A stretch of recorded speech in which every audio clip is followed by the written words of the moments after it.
অর্ণব ঘুমিয়ে আছে। সকাল সকাল অর্ণবের আম্মু কলিং বেল চাপ দিচ্ছে, কেউ দরজা খুলছে না।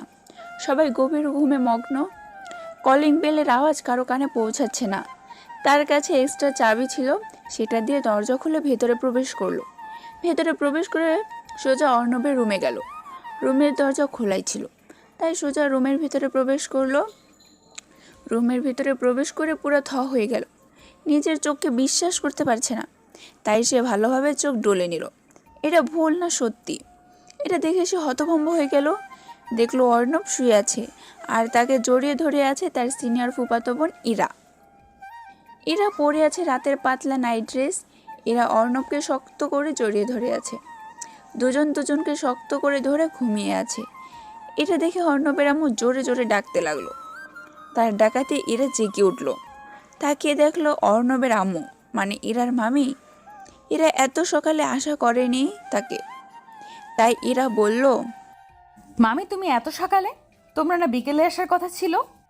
বিকেলে আসলে তো এসব দেখতে পারতাম না। কি সব দেখতে পারতেন না মামি? এখনো তুই এসব বলছিস? ছি ছি ছি, তোর লজ্জা লাগছে না? আমার লজ্জা লাগবে কেন? আজব তো। তুই এসব করবি আমি ভাবতেও পারিনি। কি সব পাগলের মতো কথা বলছো? আর আমি তো আমার রুমে। এতটুকু বলেই থেমে গেল ইরা। চারপাশে তাকিয়ে দেখে এটা তো ইরার রুম না, এটা তো অর্ণবের রুম। এটা দেখে ইরা অবাক হয়ে গেল। এবার বিছানায় তাকিয়ে দেখে অর্ণব ঘুমিয়ে আছে, তার উন্মুক্ত পেট দেখা যাচ্ছে। তার মানে ইরা এতক্ষণ কোলবালিশ ভেবে অর্ণবকে জড়িয়ে ধরেছিল। ইরা নিজের দিকে তাকিয়ে দেখে সে নাইট ড্রেস পরে আছে। এটা দেখে ইরা আরও অনেক অবাকের চরম পর্যায়ে পৌঁছেছে। সে কখন এই রুমে আসলো ইরার ভাবতে পারছে না, তাই অস্থির হয়ে বলল, বিশ্বাস করো মামি, তুমি যা ভাবছো তা ঠিক নয়। নিজের চোখে কেউ অবিশ্বাস করতে বলছিস ইরা? বিশ্বাস করো মামি, আমি কখন অর্ণবের রুমে এলাম আমি নিজেও জানি না। থাক, আর মিথ্যা বলতে হবে না। এখন না আসলে তো অনেক কিছুই দেখতে পেতাম না। তুমি আমাকে বিশ্বাস করো মামি, আমি কিছুই করিনি। তোকে অনেক বিশ্বাস করতাম আমি ইরা, তুই এভাবে আমার বিশ্বাস ভাঙবি জানা ছিল না। মামি তুমি আমার কথাটা বিশ্বাস করো। আমি তো ডিনার করে নিজের ঘরে ঘুমিয়েছিলাম। তোকে আমি নিজের মেয়ের মতোই ভাবতাম, কিন্তু তুই, ছি ছি ছি, তুই এটা করে পারলি? অর্ণব তো তোর ছোট, তুই তো ওর সিনিয়র, তুই ওর সিনিয়র হয়ে এইসব কাজ করতে পারলি? মামি বিশ্বাস করো, আমরা তো ডিনার করে যে যে রুমে গিয়ে ঘুমিয়েছিলাম, আমি কখন অর্ণবের রুমে এসে আমি নিজেও জানি না। থাক, আর মিথ্যা বলতে হবে না। আমি তোর আব্বু আম্মুকে ডাকছি, তুই অর্ণবকে ডেকে তোল। মামি মামি মামি আমার কথাটা তো শোনো। অর্ণবের আম্মু কোনো কথা না শুনে রুম থেকে চলে গেল। ইরা মাথায় হাত দিয়ে ধপ করে বিছানায় বসে পড়ল। অর্ণবের দিকে তাকিয়ে দেখলো সে আরাম করে ঘুমিয়ে আছে। তখন ইরা অর্ণবকে ডাকতে লাগলো, কিন্তু অর্ণব উঠছে না। তখন ইরা ঠাস করে একটা চড় দিল। এদিকে অর্ণব চড় মারার শব্দে লাফ মেরে উঠল। গালে হাত দিয়ে তাকিয়ে দেখে চড় মেরে গালটা লাল করে দিয়েছে। কি মেরে বাবা! কি হলো, মারলে কেন? তোকে কখন থেকে ডাকছি, উঠছিস না কেন? তা সকাল সকাল আমার রুমে কি মনে করে? আর তুমি নাইট ড্রেস পরে আছো কেন? যাও চেঞ্জ করে এসো। কানের গোড়ায় এমন একটা দিব না, তা তো আমারও প্রশ্ন। আমি তোর রুমে এলাম কি করে? তুমি আবার কখন আসবে? এখন এলে?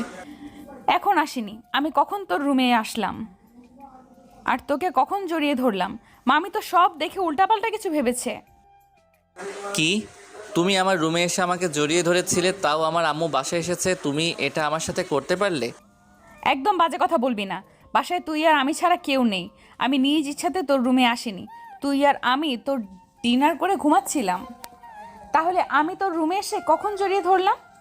তা আমি কি করে বলবো? তুমি আমার সব মান সম্মান শেষ করে দিয়েছো। আম্মু এখন আমাকে কত খারাপ ভাববে। তুমি কেন এমনটা করলে আমার সাথে? আমি তোমার কি ক্ষতি করেছিলাম? চুপ, একদম চুপ। আমি তোর রুমে এলাম কখন? আমাকে কেন বলছো? আমি তো তোমার রুমে যাইনি। আমার মনে হয় রাতে ভূত এসেছিল। রাতে ভূত এসে আমাকে তোর রুমে নিয়ে গিয়ে জড়িয়ে ধরিয়েছিল। ফালতু কথা বলার জায়গা পাসনি? তা না হলে তুমি নিজেই এসেছো, আমার সব শেষ করে দিয়েছো। লুচ্চা মেয়ে। তোকে না এখন কি হবে? কি হবে? তোকে আমার এই মুহূর্তে মেরে ফেলতে ইচ্ছে করছে। ফ্রেশ হয়ে নে, তোকে মামি ডাকতে বলল, না জানি আজকে কি হয়। এই বলে ইরা চলে গেল হন হন করে নিজের রুমে। অর্ণব বসে না থেকে ফ্রেশ হতে ওয়াশরুমে এলো। ফ্রেশ হয়ে বাইরে গেল না, রুমের মধ্যে বসে রইল। না জানি এখন বাসায় কি হয়, তাই ভয়ে রুমের বাইরে বের হলো না। প্রায় 1 ঘন্টা পর ইরা রুমে এসে অর্ণবকে ডেকে নিয়ে নিচে গেল। অর্ণব আর ইরা সিঁড়ি দিয়ে নিচে নামছে। ওরা নিচে তাকিয়ে দেখে আম্মু, ফুপি আর ফুপা বসে আছে। অর্ণবের আপু দেশের বাইরে গেছে বিজনেসের কাজে। অর্ণব আর ইরা নিচে নামতেই ফুপি মানে ইরার আম্মু ঠাস করে একটা চর মেরে দিল ইরাকে। ইরা গালে হাত দিয়ে মাথা নিচু করে দাঁড়িয়ে আছে। তারপর আরও অনেক কথা শোনালো ইরাকে। ইরা আর অর্ণব মাথা নিচু করে দাঁড়িয়ে আছে। তোকে আমার মেয়ে বলতেও ঘৃণা হচ্ছে, তুই এটা করতে পারলি? আম্মু বিশ্বাস করো, আমি কিছুই করিনি। চুপ, একটাও কথা বলবি না। এখন তো ওকে বোকাঝোকা করে লাভ নেই, যা হওয়ার তা তো হয়েই গেছে। তার চেয়ে ভালো ওদেরকে বিয়ে দিয়ে দেই আজকে। যা ভালো মনে করিস তাই কর। আমার কথাটা তো শুনবে সবাই, আমরা সত্যিই কিছু করিনি। চুপ, আর একটাও কথা বলবি না। তারপর ইরা চেষ্টা করেও কিছু করতে পারলো না। অর্ণব কিছুই বলেনি, কী বা বলার আছে। কাজী ডেকে সন্ধ্যায় বিয়েটা পড়িয়ে দেওয়া হলো। বিয়ে পড়িয়ে দিয়ে ইরার আব্বু আম্মু চলে গেল। অর্ণব এখন ছাদে দাঁড়িয়ে আছে। রাত প্রায় 10টা বাজে। ছাদে দাঁড়িয়ে ভাবছে কি থেকে কি হয়ে গেল, একদিনের ভিতরে কি হয়ে গেল। আপনারা হয়তো ভালোভাবে সব কিছু বুঝতে পারছেন না। চলুন একটু ফ্ল্যাশব্যাকে যাই, তাহলে সব কিছু বুঝতে পারবেন। ফ্ল্যাশব্যাক। অর্ণব সকাল সকাল ঘুমিয়ে আছে, এমন সময় ফোনটা চিৎকার করতে শুরু করলো। মনে হচ্ছে কেউ ফোনটাকে হত্যা করার জন্য নিয়ে যাচ্ছে। বিরক্ত হয়ে ফোনটা কেটে দিল। এমনি কাঁচা ঘুম, খুব ঘুম পাচ্ছে। আবার চোখটা বন্ধ করতেই ফোনটা চিৎকার দিয়ে উঠল। মেজাজ পুরো 420। ঘুম ঘুম চোখে ফোনটা হাতে নিল। ইচ্ছে না থাকা সত্ত্বেও ফোনটা রিসিভ করে নাম্বার না দেখেই বলতে শুরু করলো, আজব তো, চেনেন না জানেন না তুই করে বলছেন। বাবা মা কি ভদ্রতা শেখায়নি নাকি?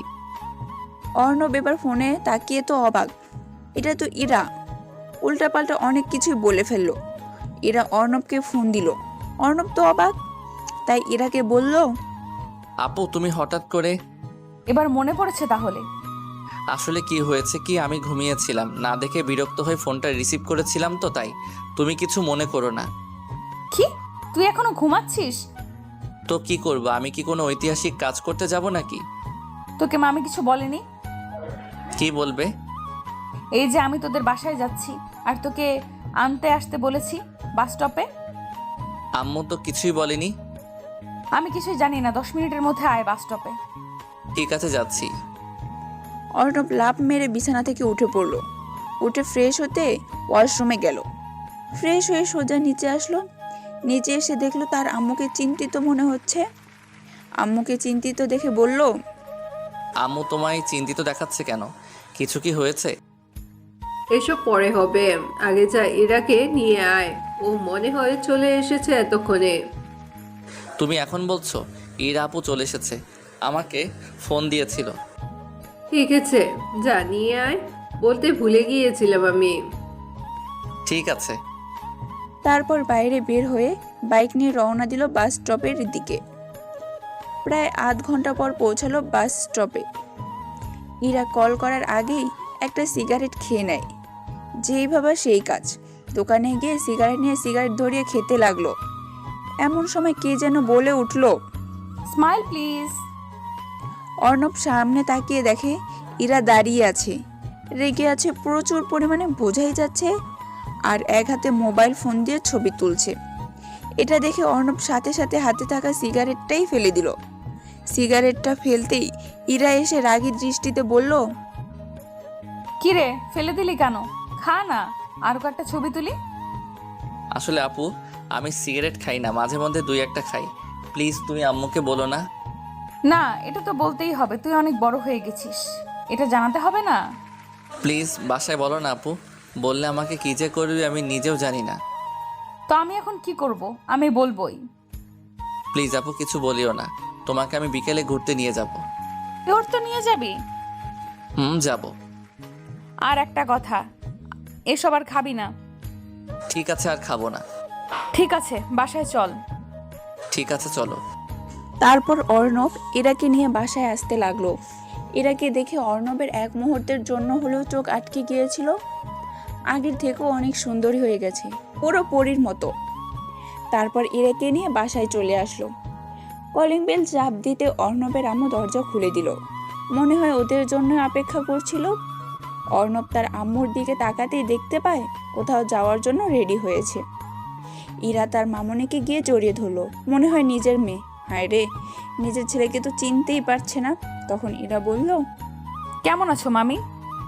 আমি ভালো আছি, তুই কেমন আছিস আগে সেটা বল। খুব ভালো আছি। কেমন ভালো আছিস? তুই তো শুকিয়ে গিয়েছিস। দেখছো মামি, সবাই বলে আমি শুকিয়ে যাচ্ছি, আর তোমার ছেলে বলে আমি মোটা হচ্ছি। ওর তো কাজ ওই একটাই, সবার পেছনে লেগে থাকা। আচ্ছা তুই এবার 1 মাস থাকবি বলে দিলাম। থাকবো, কলেজ তো অফ। আর তুমি কি কোথাও যাবে নাকি, যেভাবে সেজেছো? আমাদের বাসায় যাব, বাবা নাকি অসুস্থ, তাই দেখতে যাব। তা কখন আসবে? আজকে আসতে পারবো না, কাল বিকালে আসবো। মন খারাপ করবি না, এসে না হয় গল্প করব। ঠিক আছে। আর শোন, অর্ণবকে দেখে রাখিস, হারামজাদা একটা। দেখিস শয়তানি করলে ঘুষা দিয়ে দিবি, কোনো দড়ি করবি না। কি রে অর্ণব, শুনলি তো কি বললো? শুনলাম, সব আমাকে মারার প্ল্যান। ঠিক আছে, তোরা সাবধানে থাকিস, আর ওকে বাসার বাইরে যেতে দিবি না। ঠিক আছে, তুমি কোনো চিন্তা করো না মামি, আমি আছি তো। ঠিক আছে। তারপর অর্ণবের আম্মু চলে গেল। ইরাও রুমে চলে গেল। যেই রুমটায় ইরা থাকে এই বাসায় আসলে অর্ণবও রুমে চলে গেল। অনেক ক্লান্ত, তাই ফ্রেশ হয়ে দিল এক ঘুম। বিকেলে ইরার ডাকে ঘুম ভাঙলো। ইরা বলল, কি রে, ওর তাড়াতাড়ি বিকাল হয়ে গেছে। বিকেল হয়েছে তো আমি কি করব? কি করবি মানে? এখন না আমাকে ঘুরতে নিয়ে যাওয়ার কথা ছিল? তো তো নিয়ে যাবি না? না, নিয়ে যাব না। কি করবে কি? এখন মামিকে সব ছবিগুলো দেখিয়ে দিব। তো দাও না, বাধা দিয়েছে কে? তখন আম্মু বাসায় ছিল তাই ঘুরতে নিয়ে যাওয়ার কথা বলেছিলাম। এখন তো আম্মু নাই, নো টেনশন। আম্মুকে চাইলেও দেখাতে পারবে না। বাসায় আসলে দেখিয়ে দিব, তখন পা ধরলেও কাজ হবে না বলে দিলাম। তোমার পা ধরতে যাব আমি? আমার বয়ে গেছে। ঠিক আছে, দেখা যাবে। সন্ধ্যায় তো আমার কাছে আসতেই হবে। খাবি কি? হোটেল থেকে নিয়ে আসবো, আমার চিন্তা করতে হবে না। তোকে তো বাড়ির বাইরে যেতে বারণ করেছে, আমি যেতে দিলে তো যাবি। ঠিক আছে, যাব না, যাও। আমি না খেয়ে থাকতে পারি, না খেয়ে থাকতে পারবো। তোমার কাছে যাওয়া লাগবে না আমার। ঠিক আছে, দেখি আমার কাছে আসতে হয় কিনা। ঠিক আছে, যাও যাও, যাব না। তারপর ইরা চলে গেল ভেঙচি কেটে। অর্ণবও ফ্রেশ হয়ে নিল। আস্তে আস্তে সময় যেতে লাগলো। অর্ণবের যতবার ইরার সাথে দেখা হয়েছে ততবার মুখ ভেঙচি কেটে চলে গেছে। এক পর্যায়ে সন্ধ্যা হয়ে এলো। অর্ণবের খুব খিদে পেয়েছে। তখন অর্ণব পটপট করে বলেছিল, আমি না খেয়ে থাকতে পারবো। এখন তো পারছে না, এখন তো বললেও পারছে না খিদে পেয়েছে। এদিকে পেটে ইঁদুর হরতাল শুরু করেছে। ধুর, তখন ঘুরতে নিয়ে গেলেই ভালো হতো। যাই হোক, এখন ইরাকে যেভাবেই হোক কনভার্স করতে হবে। তাই অর্ণব রুম থেকে বেরিয়ে দেখলো ইরা সোফায় বসে টিভি দেখছে। অর্ণব গিয়ে ইরার পাশে বসলো। আপু কি করো? দেখতেই তো পারছিস, টিভি দেখি। আপু তুমি তো ফুচকা খেতে খুব পছন্দ করো, তোমাকে কালকে ফুচকা খাওয়াবো। কি ব্যাপার, তেল দিচ্ছিস কেন? খিদে পেয়েছে বুঝি? আমি কখন তেল দিলাম? তোমাকে খাওয়াতে চাইলাম, আর তুমি এই জন্যই মানুষের উপকার করতে নেই। বুঝি বুঝি, সব বুঝি। খিদে পেয়েছে তাই আমার কাছে আসছিস। তখন তো পটপট করে বললি না খেয়ে থাকতে পারবি, আমার কাছে আসবি না। আমি তো তখন ভুল করে বলেছিলাম। যাও, এবার কথা দিলাম কালকে তোমাকে ফুচকা খেতে নিয়ে যাব। না, এখন হবে না। প্লিজ আপু, আমার খিদে পেয়েছে, তুমি একটা কিছুর ব্যবস্থা করো। তখন তো বললি না খেয়ে থাকতে পারবি, তা এখন তোর বাহাদুরি কই গেল? আমি কি তখন ওভাবে বলছি নাকি? মজা করে বলছিলাম। আমি তো জীবনেও না খেয়ে থাকিনি। তুমি কিছু একটা ব্যবস্থা করো। ব্যবস্থা করতে পারি, তবে তোকে এখন কান ধরে 20 বার উদ্বস করতে হবে। বললাম তো কালকে নিয়ে যাব। তা তো নিয়ে যাবি, এখন চটপট 20 বার কান ধরে উদ্বস কর। সুযোগ নিতেছো ঠিক আছে, এক মাঘে গরম থুক্কু শীত যায় না, আমিও দেখে নিব। ঠিক আছে, কি করবি করিস, এখন কান ধর। কি আর করার, কান ধরে উঠবোস করতে লাগলো। আশেপাশে তো কেউ নেই, তাই মান সম্মানের কোনো ভয় নাই। যাই হোক, অর্ণব কান ধরে উঠবোস করতে লাগলো, আর ইরাও হাসতে লাগলো। কি সুন্দর তার হাসি, মনে হয় কেউ এই হাসি দেখে সারা জীবন পার করে দিতে পারবে। কি এক অদ্ভুত মায়া তার হাসিতে। অর্ণব ইরার হাসির দিকে তাকিয়ে রইল। ইরা একটা ধমক দিল। অর্ণব আবার কান ধরে উঠবোস করতে লাগলো। পুরোপুরি 20 বার উঠবোস করলো। কি মেরে বাবা, একটু দয়া মায়াও নাই। তারপর শেষ করে ধপ করে সোফায় বসে পড়লো। তখন ইরা বলল, কিরে, আর বাহাদুরি করবি আমার সামনে? আমারও সুযোগ আসবে, সময় মতো সব শোধ দিয়ে দিব। ঠিক আছে, দেখা যাবে। তারপর ইরা রান্নাঘরে চলে গেল। এমনিতে অর্ণবের খিদে পেয়েছিল, তার উপর আবার এই শাস্তি, খিদাটা আরও বেড়ে গেল। এমন সময় ইরা রান্নাঘর থেকে খাবার হাতে নিয়ে বেরিয়ে এলো। অর্ণব ইরার দিকে তাকিয়ে অবাক হয়ে তাকিয়ে আছে। ইরা বলল, কিরে, এইভাবে কেন তাকিয়ে আছিস? মনে হয় এলিয়েন দেখছিস। তুমি এত তাড়াতাড়ি খাবার কোথায় পেলে? কেন, মামি রান্না করে দিয়ে গেছে। কি, তুমি আমার সাথে চিট করেছো? তুইও আমার সাথে চিট করছিস? শোধ দিয়ে দিলাম। আমারও সুযোগ আসবে। তুই আসলে আমারও আসবে। এত কথা বাদ দিয়ে তুই খাবি নাকি খাবি না? এই না না, খাবো তো। তারপর অর্ণব আর ইরা একসাথে খাবার খেয়ে নিল। খাবার খেয়ে যে যার রুমে গিয়ে ঘুমিয়ে পড়ল। পরের দিন কি ঘটলো তা তো আপনারা জানেনই, তাই আর নতুন করে কিছুই বললাম না। বর্তমানে অর্ণব ছাদে দাঁড়িয়ে আছে আর ভাবছে, একদিনে কি থেকে কি হয়ে গেল। কালকেই সিঙ্গেল গ্রুপের মেম্বার ছিল, আর আজকে সেই যোগ্যতা হারিয়ে ফেললো। কালকেই সে ওর বড় আপু ছিল, আর আজকে সে ওর বউ। ছাদে দাঁড়িয়ে কিছু সময় কাটিয়ে রুমের সামনে এলো। রুমের সামনে এসে ভাবতে লাগলো, ভিতরে যাবে কি যাবে না। এখন যেহেতু বিয়েটা হয়ে গেছে, তাই সে ওর বউ, মেনে নেওয়া ছাড়া উপায় নেই। তাই রুমের ভিতরে প্রবেশ করলো। ঠাস করে দরজাটা লাগিয়ে দিল। ঠাস করে দরজা বন্ধ করাতে ইরা চমকে উঠল। কিছুই বলল না। অর্ণব দরজা বন্ধ করে দরজার সামনে দাঁড়িয়ে ভাবতে লাগলো, এখন ওর কি করা উচিত। ও তো জীবনেও বাসর করেনি, তবে শুনেছে বাসর ঘরে বউ স্বামীকে সালাম করে। কই, ওর বউ তো কিছুই করছে না। অর্ণব কিছু ভেবে ইরার কাছে গেল। ঘোমটা দিয়ে আছে, তাই ঘোমটাটা তুলল। ঘোমটা তুলতেই দেখলো ইরা রেগে বোম হয়ে তাকিয়ে আছে ওর দিকে। মনে হয় বাসর ঘরে স্বামী মারা যাওয়ার ইতিহাস ঘটবে আজকে। অর্ণব ইরাকে শান্ত গলায় বলল, বউ, তুমি কি কিছু নিয়ে রেগে আছো? তোমাকে রাগলে কিন্তু হেব্বি লাগে। কিরে, কে তোর বউ? কেন, তুমি আমার কিউট আদরের বউ। মেরে মুখ ভেঙে দিব। একদম বউ বউ বলবি না। আমি এই বিয়ে মানি না। কখনো আমায় স্পর্শ করবি না। আমার বউকে আমি স্পর্শ করব না, এটা কেমন কথা? আর আজকে আমাদের বাসর রাত, যা হওয়ার হয়ে গেছে। আমি তো তোমায় মেনে নিয়েছি। নিকুচি করেছে তোর বাসর রাতের। আমি এই বিয়ে মানি না। তুই প্ল্যান করে এসব করেছিস। আজব তো, আমি কেন প্ল্যান করে এসব করব? দেখ, আমাকে যদি টাচ করিস, এমন একটা থাপ্পড় খাবি 3 দিন ধরে শুনতে পারবি না। তুই আমার সাথে প্ল্যান করে এইসব করেছিস। আমি থাকতে এসেছিলাম কয়েকদিনের জন্য। থাকতে এসে কি হয়ে গেল? এই বলেই কেঁদে দিল। তবে ইরাকে কাঁদলে ছোট বাচ্চাদের মতো লাগে। অর্ণব বলল, তোমাকে কাঁদলে অনেক কিউট লাগে বউ, কাঁদো, আরো বেশি করে কাঁদো। আবার তুই বউ বলছিস? বলছি না আমি এই বিয়ে মানি না। কাছে আসার চেষ্টা করবি না আমার।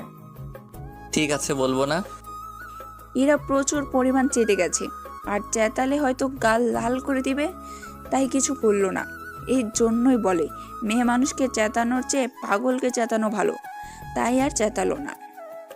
অর্ণব আর দাঁড়িয়ে না থেকে ঘুমানোর জন্য খাটে যেতে লাগলো।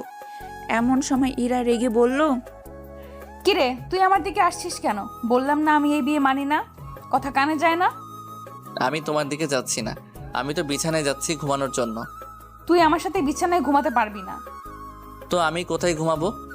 আমি জানি না, তুই নিচে ঘুমা। প্লিজ বউ আপু যেটাই হন না কেন আমাকে বিছানায় ঘুমাতে দেন। আমি নিচে জীবনেও ঘুমাইনি, আর ঘুমাতেও পারবো না। ঘুমাসনি তো কি হয়েছে, আজ থেকে ঘুমানোর চেষ্টা কর। আজ থেকে প্রতিদিন নিচে ঘুমাবি। আপু বা বউ আপনার পায়ে পড়ে আমি নিচে ঘুমাতে পারবো না। বেশি প্যাচাল পারবি না। আজ থেকে তুই প্রতিদিন নিচে ঘুমাবি, এটাই ফাইনাল। এই বলে ইরা একটা বালিশ আর কাঁথা নিচে ছুঁড়ে দিল। কি আর করার, অর্ণবকে নিচে ঘুমাতে হবে আজকে। এভাবে কতদিন নিচে ঘুমাতে হবে আল্লাহ ভালো জানে। একদিনই অর্ণবের সব লাইফস্টাইল বদলে গেল।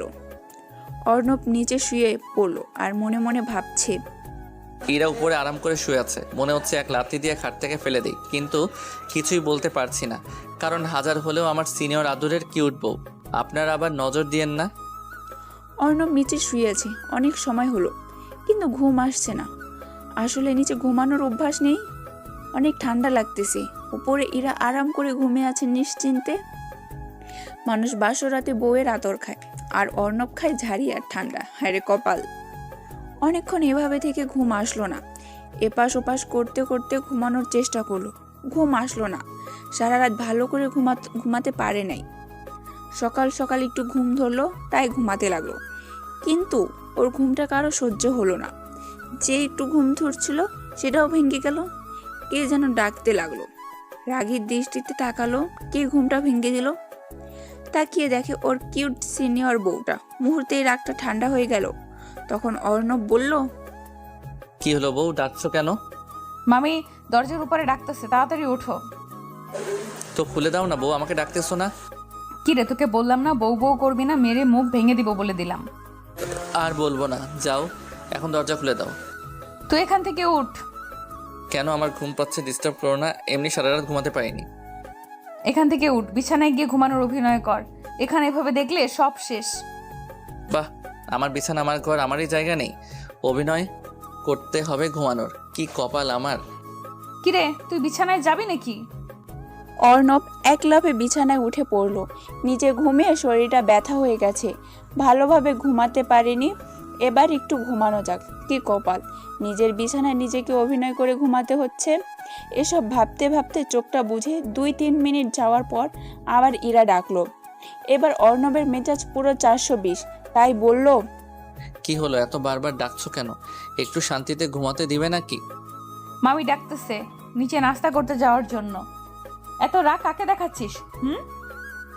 আমি যাব না, তুমি যাও, আমি একটু ঘুমিয়ে নেই। কিরে, তুই যাবি নাকি পানি মারবো? ঠিক আছে, যাচ্ছি।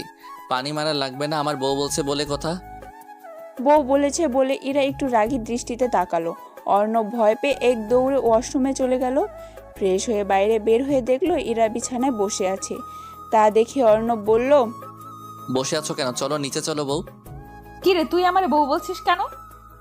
বললাম না আমি এই বিয়ে মানি না। এইবার বললে খুন করে দিব বলে দিলাম। ঠিক আছে বলবো না, এবার তো নিচে চলো। তুই যা, আমি আসছি 2 মিনিট। ঠিক আছে, তাড়াতাড়ি আসবে। এই বলে অর্ণব নিচে চলে আসলো। নাস্তার টেবিলে বসলো। সবাই বসে অপেক্ষা করছে ইরার জন্য, কিন্তু 5 মিনিট হয়ে গেল আসছে না। তাই অর্ণব আবার উঠে রুমে আসলো ইরাকে ডাকতে। রুমের সামনে আসতে থ হয়ে গেল। দেখলো ইরা ড্রেস চেঞ্জ করছে। তা দেখে অর্ণব টাসকি খেয়ে গেল। অর্ণবকে দেখে ইরা তাড়াতাড়ি শরীর ঢেকে ফেললো। তারপর রাগী দৃষ্টিতে তাকিয়ে বলল, কিরে, তুই না বলে বলা নেই ক নেই হুট করে রুমে ঢুকে পড়লি। এখানে আমি যে কোনো পজিশনে থাকতে পারি। আমার রুমে আমি বলে কই ঢুকবো নাকি? তাছাড়া তুমি তো এখন আমার বউ, তাই দেখলেই বা কি। বললাম না বউ বলবি না। তোরা সব ছেলে এক লুচ্চা। কি আমি লুচ্চা? ঠিক আছে, আমি লুচ্চা। আমার বউয়ের সাথে তো লুচ্চামি করতে গেছি, অন্য কারোর সাথে তো আর না। এটার অধিকার আমার আছে। বললাম না অধিকার ফলাতে আসবি না। আমি এই বিয়ে মানি না। তুই ষড়যন্ত্র করে আমাকে বিয়ে করেছিস। আমি তোমাকে কিভাবে ষড়যন্ত্র করে বিয়ে করলাম? আর ষড়যন্ত্র করে বিয়ে যদি করেই থাকি, তাহলে বাসরাতে আমার অধিকার ঠিকই বুঝে নিতাম। তোরা তো ওই একটা কাজই করতে পারিস। তোরা সব ছেলেরাই এক। তুমি কিন্তু আমাদের ছেলে জাতিকে অপমান করছো। তোমার সাথে আমি আর ঝগড়া করতে চাই না।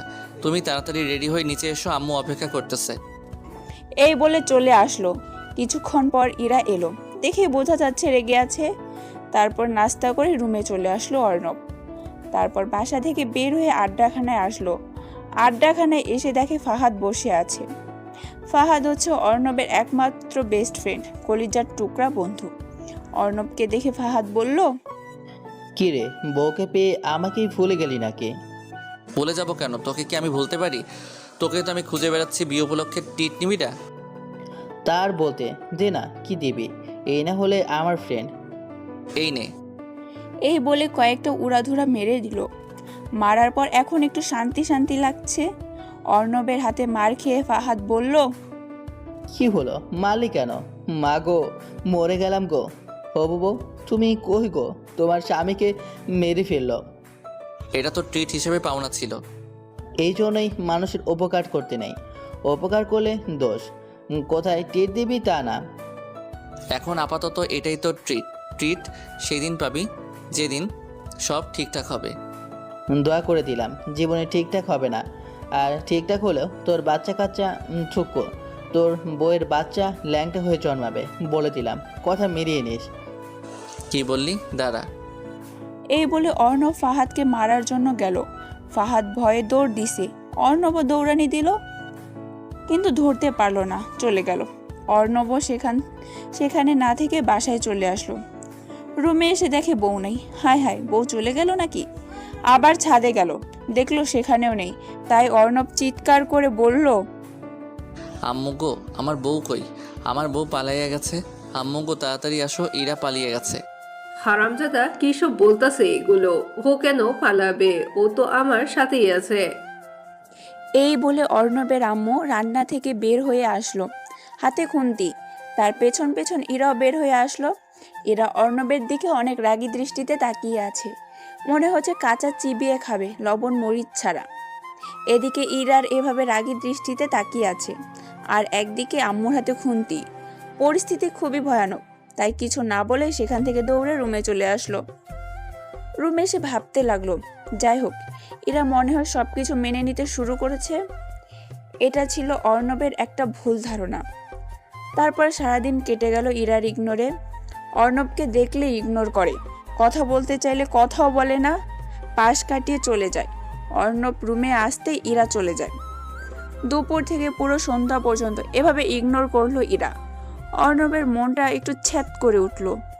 এমনকি সন্ধ্যায় খাওয়ার সময়ও একবার তাকালো না।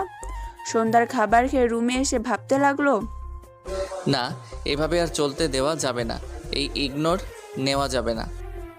এসব রুমে বসে ভাবতে লাগলো। তখন ইরা রুমে এলো। অর্ণব কোনো কথা না বলেই ইরাকে ধরে বিছানায় বসিয়ে দিল। ইরা অর্ণবের দিকে তাকিয়ে অবাক হয়ে তাকিয়ে আছে। অর্ণব ইরাকে বিছানায় বসিয়ে দিয়ে ফ্লোরে বসে পড়ল। তারপর ইরাকে শান্ত স্বরে বলল, তুমি আমাকে এভাবে ইগনোর করতেছো কেন? আমি আর এগুলো নিতে পারতেছি না, যা হওয়ার হয়ে গেছে।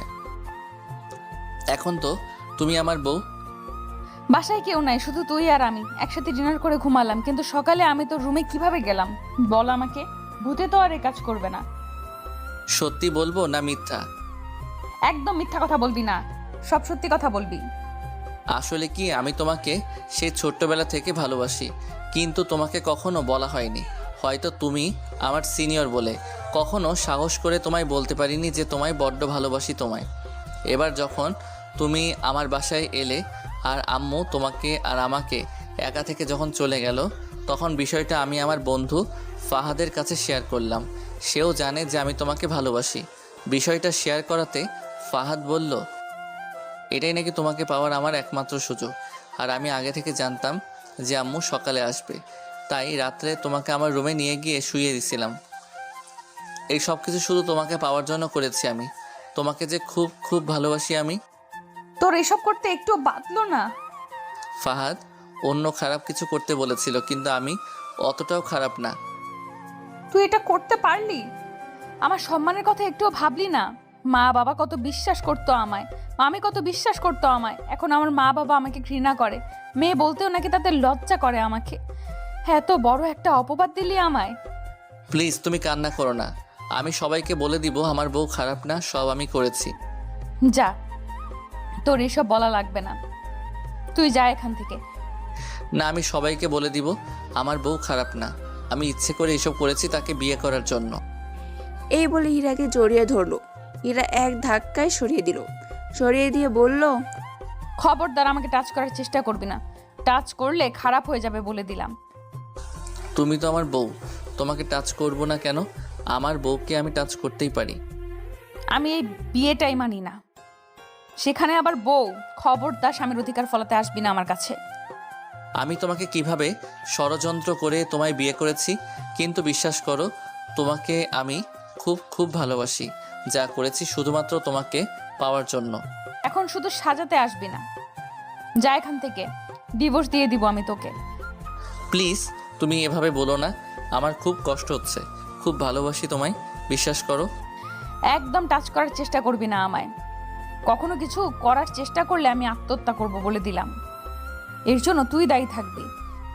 প্লিজ তুমি এভাবে বলো না। আমি তোমাকে তোমার অনুমতি ছাড়া কখনো টাচ করবো না, তবুও তুমি নিজের কোনো ক্ষতি করো না। ইরা কোনো কথা না বলে কাঁদতে কাঁদতে বিছানায় শুয়ে পড়ল। অর্ণবও নিচে শুয়ে পড়ল, কিন্তু ঘুম আসতেছে না। একটু আগে বলা কথাগুলো খুব মনে পড়ছে। বুক ফেটে কান্না আসছে। তাই শুয়ে না থেকে দরজা খুলে ছাদে চলে আসলো। আগে থেকে কয়েকটা সিগারেট কেনা ছিল, সেগুলো নিয়ে আসলো। আকাশের দিকে তাকিয়ে একের পর এক সিগারেটের ধোঁয়া উড়াতে লাগলো আর ভাবতে লাগলো, কেন জানি না খুব কষ্ট হচ্ছে আমার। মানছি না হয় আমি একটা ভুল করেছি, তাও শুধু ইরাকে পাওয়ার জন্যই করেছি। আমি যে বড্ড ভালোবাসি তাকে, সে কেন বোঝে না? কি করে বোঝায় আমি তোমাকে কতটা ভালোবাসি? আমি তোমায় ইরা। এসব নানান কথা ভাবতে লাগলো। একের পর এক সিগারেট ধরাতে লাগলো। রাত প্রায় 1টা বাজে, এখনো ছাদে দাঁড়িয়ে আছে। এবার রুমে যাওয়া দরকার, তাই ছাদ থেকে নেমে রুমে আসলো। রুমে এসে দরজাটা অফ করে দিল। বিছানায় তাকিয়ে দেখলো ইরা ঘুমিয়ে আছে। ঘুমন্ত অবস্থায় একটা পরীর মতো লাগছে তাকে। কিন্তু এই পরীটা যে ওর ভালোবাসা বোঝে না। অর্ণব ভাবছে, সারা জীবন এভাবেই দেখতে দেখতে কেটে যাক, সময়টা এখানেই থমকে যাক। সময়টা এখানে থমকে গেলে কতই না ভালো হতো। চুলগুলো মুখের সামনে এসে পড়ছে। মন চাচ্ছে চুলগুলো কানে গুজে দিতে, কিন্তু তাকে কথা দিয়েছে তাকে টাচ করবে না। কোনো এক কারণে তাকে টাচ করতে পারলো না। কি কিউট লাগছে ইরাকে। এভাবে কিছুক্ষণ তাকিয়ে রইল ইরার দিকে।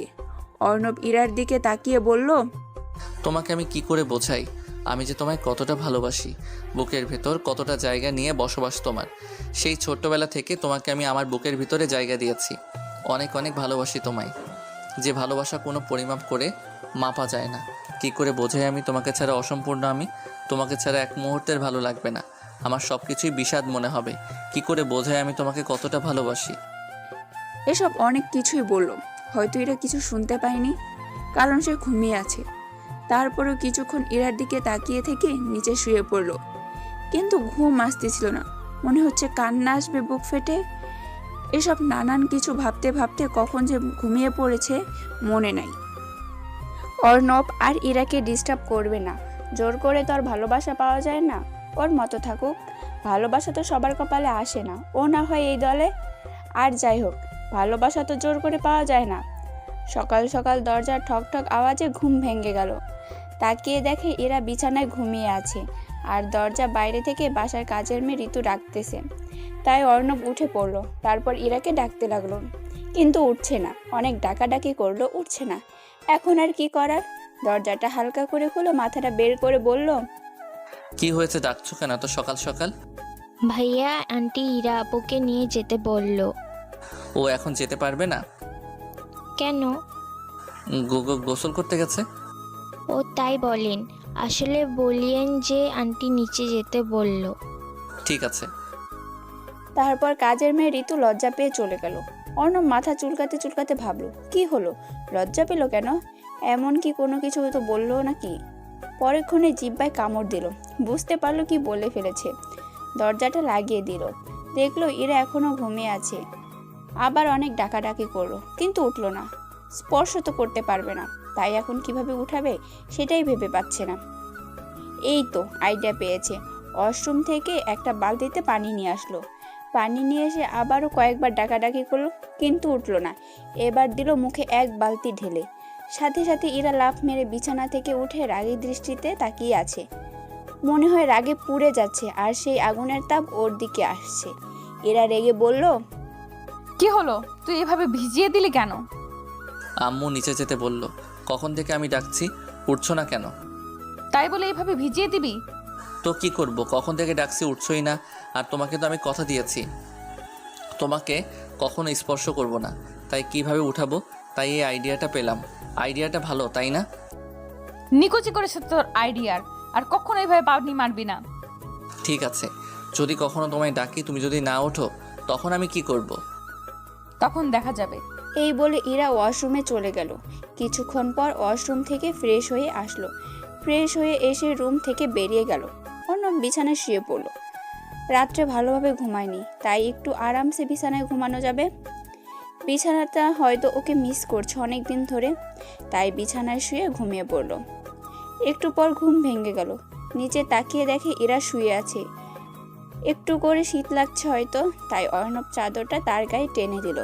তারপর বাইরে বের হয়ে আসলো। বাইরে বের হয়ে আড্ডাখানায় গেল। সেখানে ফাহাদের সাথে কিছু সময় আড্ডা দিল। একটু আড্ডা দিয়ে বাসায় ফিরলো। রুমে এসে দেখলো ইরা নেই। ইরাকে খুঁজতে খুঁজতে রান্নাঘরে চলে গেল। দেখলো ইরা রান্নাঘরে সবজি কাটার চেষ্টা করছে, কিন্তু কাটতে পারছে না ভালোভাবে। তাই অর্ণব রান্নাঘরের ভিতরে ঢুকলো। অর্ণবকে দেখে কিছুই বলল না। অর্ণব তার হাত থেকে ছুরিটা নিয়ে সবজিগুলো কাটতে লাগলো, কিন্তু ভালোভাবে কাটতে পারলো না। কেমন যেন হয়ে যাচ্ছে, তা দেখে এরা মুচকি মুচকি হাসছে। অর্ণব আর না পেরে সেখান থেকে চলে আসলো। মান সম্মানটাই আগে, তাই সুযোগ করে চলে আসলো। যাক বাবা, জীবনেও কাটতে যাব না। মেয়েদের কাজ মেয়েদেরকেই মানায়। তারপর রান্নাঘর থেকে রুমে চলে আসলো। রুমে এসে কিছুক্ষণ এফবিতে ঢুকলো। দেখলো গল্পের রেসপন্স তেমন নেই, তাই লেখার এনার্জি আসে না। মন খারাপ করে এফবি থেকে বের হয়ে পড়লো। রুমে বসে ফোন চাপতেছিল। এমন সময় আউ করে কারো চিৎকার আওয়াজ কানে আসলো। রুম থেকে বের হয়ে দেখে রান্নাঘর থেকে আসলো আওয়াজটা। রান্নাঘরে গিয়ে দেখে ইরা আঙ্গুল কেটে বসে আছে। আঙ্গুল থেকে রক্ত পড়ছে। কোনো কথা না ভেবে সাথে সাথে আঙ্গুলটাকে মুখে নিয়ে চুষতে লাগলো। ইরা কেমন ড্যাপ ড্যাপ করে তাকিয়ে আছে। অর্ণব সেদিকে লক্ষ্য না দিয়ে আঙ্গুলটা চুষতে লাগলো। কিছুক্ষণ পর রক্ত পড়া বন্ধ হয়ে গেল। এতক্ষণে রান্নাঘরে আম্মু চলে এসেছে। এরা কেমন করে তাকিয়ে আছে অর্ণবের দিকে, তাই অর্ণব কোনো কথা না বলে সেখান থেকে চলে আসলো। রুমে এসে ভাবতে লাগলো, আমি কাজটা ঠিক করলাম নাকি ভুল করেছি, কারণ আমি ইরাকে কথা দিয়েছিলাম কখনো তাকে স্পর্শ করব না, কিন্তু তাকে স্পর্শ করে ফেললাম। ইরা রুমে এলে তাকে সরি বলে দিব। এসব ভাবতে লাগলো। তখন ইরা রুমে প্রবেশ করলো। অর্ণবের দিকে কেমন করে তাকালো। অর্ণব ইরাকে বলল, সরি। কেন? তখনকার ঘটনার জন্য। আমি আপনাকে কথা দিয়েছিলাম কখনো স্পর্শ করব না, কিন্তু আমি আপনাকে স্পর্শ করে ফেলেছি, তার জন্য আমি সরি।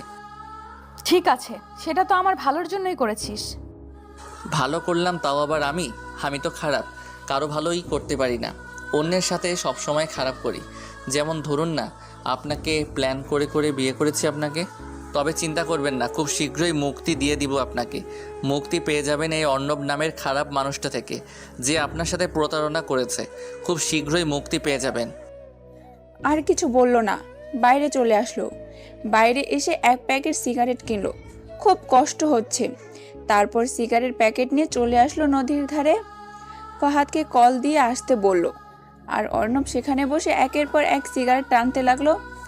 কিছুক্ষণ পর ফাহাদ এলো। ওর সাথে বসে আড্ডা দিতে লাগলো আর সিগারেট খেতে লাগলো। প্রায় দুপুর হয়ে গেছে, বাসায় যেতে হবে, তাই ফাহাদকে নিয়ে বাসার দিকে আসতে লাগলো। তারপর আসার সময় ফাহাদের বাসা পড়ায় ফাহাদ চলে গেল বাসায়। এরপর অর্ণবও বাসায় আসলো। বাসায় এসে কলিং বেল চাপ দিতে আম্মু এসে দরজা খুলে দিল। তারপর বলল, কি রে, এতক্ষণ কই ছিলি? ফাহাদ ডেকেছিল তাই ওর সাথে ছিলাম। ও আচ্ছা, যা ফ্রেশ হয়ে নে। তারপর রুমে চলে আসলো। রুমে যাওয়া মাত্রই চিৎকার দিয়ে ওয়াশরুম থেকে বেরিয়ে এলো ইরা। এসে জড়িয়ে ধরলো। কি এক অদ্ভুত অনুভূতি, মাতাল করার মতো। পরক্ষণে অন্য কিছু মনে পড়ল। ইরা ভিজা অবস্থায় রয়েছে। অর্ণবকে যে জড়িয়ে ধরেছে তার খেয়াল নেই। হঠাৎ অর্ণবের দিকে তাকিয়ে দেখলো ইরা, তারপর ছেড়ে দিল। লজ্জা পেয়ে ওয়াশরুমে চলে গেল। আবার কি হলো কিছুই বুঝতে পারলো না। ওয়াশরুমে যেতে না যেতে আবার চিৎকার দিয়ে উঠল ইরা। এসে আবার জড়িয়ে ধরলো। কি হচ্ছে কিছুই বুঝতে পারছে না। তাই অর্ণব বলল, কি হলো, এভাবে জড়িয়ে ধরেছেন কেন? আর এসব কি হচ্ছে আমার সাথে? ইরা এসে জড়িয়ে ধরেছে, ছাড়ার কোনো নাম নেই। এক বিব্রতকর পরিস্থিতি। ইরা অর্ণবের বুকে মাথা রেখে আঙ্গুল দিয়ে ইশারা করে অশ্রম দেখিয়ে বলল। আরশোলা। অর্ণব হাসবে না কাঁদবে কিছুই বুঝতে পারছে না। এত বড় একটা মেয়ে আরশোলা দেখে ভয় পায়? অর্ণব ইরাকে সরিয়ে দিয়ে বলল, এভাবে ভেজা অবস্থায় আমার সামনে আসবেন না কখনো, না হলে আমি নিজেকে কন্ট্রোল করতে পারবো না, তখন আমার সব দোষ আমাকে দিবেন। অর্ণবের কথা ইরা কেমন করে তাকালো। তারপর নিজের দিকে তাকিয়ে দেখলো যে পুরো ভিজা অবস্থায় রয়েছে। এই অবস্থায় ইরার মনে হচ্ছে মাটির সাথে মিশে যেতে। তখন অর্ণব বলল, এটা একটা বড় মেয়ে আরশোলা দেখে ভয় পান? কি করব, আমি ছোটবেলা থেকে আরশোলা দেখে খুব ভয় পাই। দেখ না, একটু আছে না গেছেই। ঠিক আছে, দেখছি। এই বলে অর্ণব অশ্রমের দরজা খুলে ভিতরে গেল। দেখলো আরশোলা নেই, চলে গেছে। তাই বলল, কোথায় আরশোলা? নেই তো, চলে গেছে। আপনি এবার গোসল করতে পারেন। অর্ণবের কথা ইরা অর্ণবের পেছন দিক থেকে লুকিয়ে দেখার চেষ্টা করলো আসলে আছে নাকি। দেখলো যে নেই। তারপর ইরা ওয়াশরুমে চলে গেল। অর্ণব বাইরে চলে আসলো, রুমের মধ্যে এসে বিছানায় বসে রইল। কিছুক্ষণ পর ইরা ওয়াশরুম থেকে বেরিয়ে এলো চুল মুছতে মুছতে। সারা ঘর মনে হয় তার চুলের গন্ধে মাতোয়ারা হয়ে আছে। কি অদ্ভুত সুবাস, পাগল করার মতো। ভেজা চুল থেকে টপ টপ করে পানি পড়ছে। তার তাজা সুবাস সারা রুমে ছড়িয়ে পড়ছে। কি এক মাতাল করার মতো নেশা। অর্ণব আর কিছু না ভেবে কাপড় নিয়ে ওয়াশরুমে চলে আসলো। গোছল করে বাইরে বের হয়ে দেখে এরা রাগের দৃষ্টিতে তাকিয়ে আছে। মনে হচ্ছে কিছু একটা নিয়ে রেগে আছে। অর্ণব তো মনে ভাবছে এমন কোনো কাজ তো সে করেনি রেগে যাওয়ার মতো, তাই সেদিকে পাত্তা দিল না। তারপর আম্মু এসে ওদের দুজনকে ডেকে নিয়ে এলো খাবার টেবিলে। দেখলো এরা আগেই রাগের দৃষ্টিতে তাকিয়ে আছে। বিষয়টা বুঝলো না কি হলো, কেমন এমন করতেছে। এভাবে পুরো বেলা কেটে গেল। যতবার ইরার সাথে দেখা হয়েছে ততবার রেগে তাকিয়েছিল অর্ণবের দিকে। এমনকি সন্ধ্যায় খাবারের সময়ও রেগেছিল। সন্ধ্যায় ডিনার করার পর অর্ণব রুমে গিয়ে বসে রইল। তখন ইরা রুমে আসলো। অর্ণব ইরাকে বলল, দুপুর থেকে রেগে আছেন কেন? মনে হচ্ছে কিছু একটা নিয়ে রেগে আছেন। তোর ফোন বের কর। কেন? ফোন দিয়ে কি করবেন? আপনারটা তো আছেই। বের করতে বলছি, বের কর। ঠিক আছে, এই নিন। তারপর ফোনটা বের করে ইরাকে দিল। সাথে সাথে ইরা একটা নাম্বার বের করে দেখালো। দেখলো নাম্বারটা সেভ করা আছে মাই ক্রাশ নাম দিয়ে। এটা দেখে ইরা রেগে আছে, ভাবতেই পারছে না কেন এবার রাগ হয়ে থাকবে। কিছুই বুঝতে পারছে না। সে তো ভালোই বাসে না, তাহলে এটা নিয়ে রেগে যাওয়ার কারণ বুঝলো না। তখন ইরা বলল, বল কার নাম্বার এটা? কেন? দেখতেই তো পারছেন, মাই ক্রাশ দিয়ে লেখা আছে। তার মানে তো আমার ক্রাশেরই হবে নাকি? এটা নিয়ে আপনার কোনো সমস্যা বা রেগে যাওয়ার কোনো কিছুই বুঝলাম না। বল এটা কার নাম্বার? তোর ক্রাশের নিকুচি করেছি আমি, বল নাম্বারটা কার। আমি বলতে পারবো না। বলবি না তো? ঠিক আছে, আমি কল দিচ্ছি। তারপর ইরা সেই নাম্বারে কল করলো। সাথে সাথে ইরার ফোনটা বেজে উঠলো। এটা দেখে ইরা কিছু বলল না, ফোনটা দিয়ে দিল। তখন অর্ণব বলল, এক সময় ছিল ক্রাশ, কিন্তু এখন আর নাই। এটাই ছিল, এটাই বা রেখে লাভ কি? অযথাই মিথ্যা একটা নাম। এই বলে ইরার সামনে নাম্বারটা ডিলিট করে দিল। ইরা বাধা দিতে চেয়েও পারল না বাধা দিতে। তারপর ফোনটা টেবিলে রেখে নিচে বিছানা করে ঘুমাতে যাবে এমন সময় ফোনটা চেঁচামেচি শুরু করে দিল। একরাশ বিরক্তি নিয়ে ফোনটার দিকে তাকালো। দেখলো ফাহাদ কল করছে। ফোনটা রিসিভ করতেই ওপাশ থেকে খুশি খুশি কণ্ঠে ফাহাদ বলল, দোস্ত তুই কই? কেন রে? আমার কি এখন রাতে চুরি করতে যাওয়ার কথা ছিল নাকি? আরে ভাই বল কোথায় আছিস? এত রাতে কোথায় থাকার কথা? বাসায় আছি। এই জায়গায় আয়। কেন, কি হয়েছে এত রাতে? মিতু যেতে বললো, কি জানিস সারপ্রাইজ দিবে আমাদের। আর আমিও ভাবছি আজকে ওকে প্রপোজ করে দিব। তুই যা, আমি গিয়ে কি করব? আমার ঘুম পাচ্ছে অনেক। আরে আয়, তোরে যেতে বলেছে। আর তুই থাকলে আমি একটু সাহস পাই। আর তাছাড়া তোদেরকে ট্রিট দিব ভাবছি। আগে বলবি তো। ঠিক আছে যাচ্ছি, তুই থাক, তোর বাসায় আসছি আমি। না, তুই শুধু এই জায়গায় চলে আয়। আমি আগে থেকে চলে এসেছি, এখানে বসে রয়েছি মিতুর জন্য।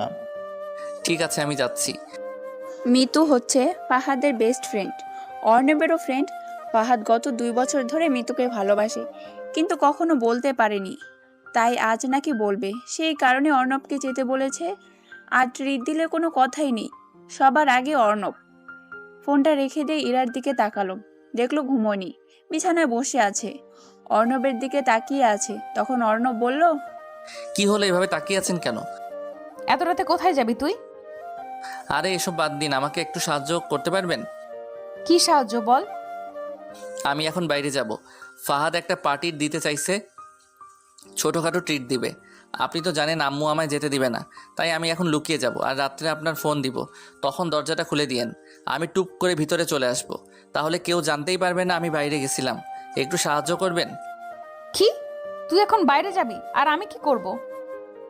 কেন, ঘুমাবেন? না, আমি এখন ঘুমাবো না, আর কোনো সাহায্য করতে পারবো না। কেন, কি করবেন এখন? তুই পার্টিতে যাবি আর আমি বাসায় ঘুমাবো, তাই না? এটা চলবে না, আমিও যাব তোর সাথে। কি, এত রাতে আপনিও যাবেন? এটা কিভাবে সম্ভব? আর আম্মু যেতে দিবে না? দিবে দিবে, আমরা তো লুকিয়েই যাব। না, আপনাকে আমি নিয়ে যেতে পারবো না। তুই নিয়ে যাবি না মানে? তোর ঘাড় যাবে। তুই নিয়ে না গেলে তুই যেতে পারবি না, মামিকে সব বলে দিব আমি। ব্ল্যাকমেইল? তুই যা মনে করিস। আমার মতো একটা খারাপ মানুষের সাথে যাবেন, এটা কিভাবে হয়? যদি কোনো ক্ষতি করে দেই আপনার? স্তব্ধতা। ঠিক আছে চলুন, অতটাও খারাপ নই আমি। কথাটা শোনা মাত্রই ইরার মুখে হাসি ফুটে উঠল।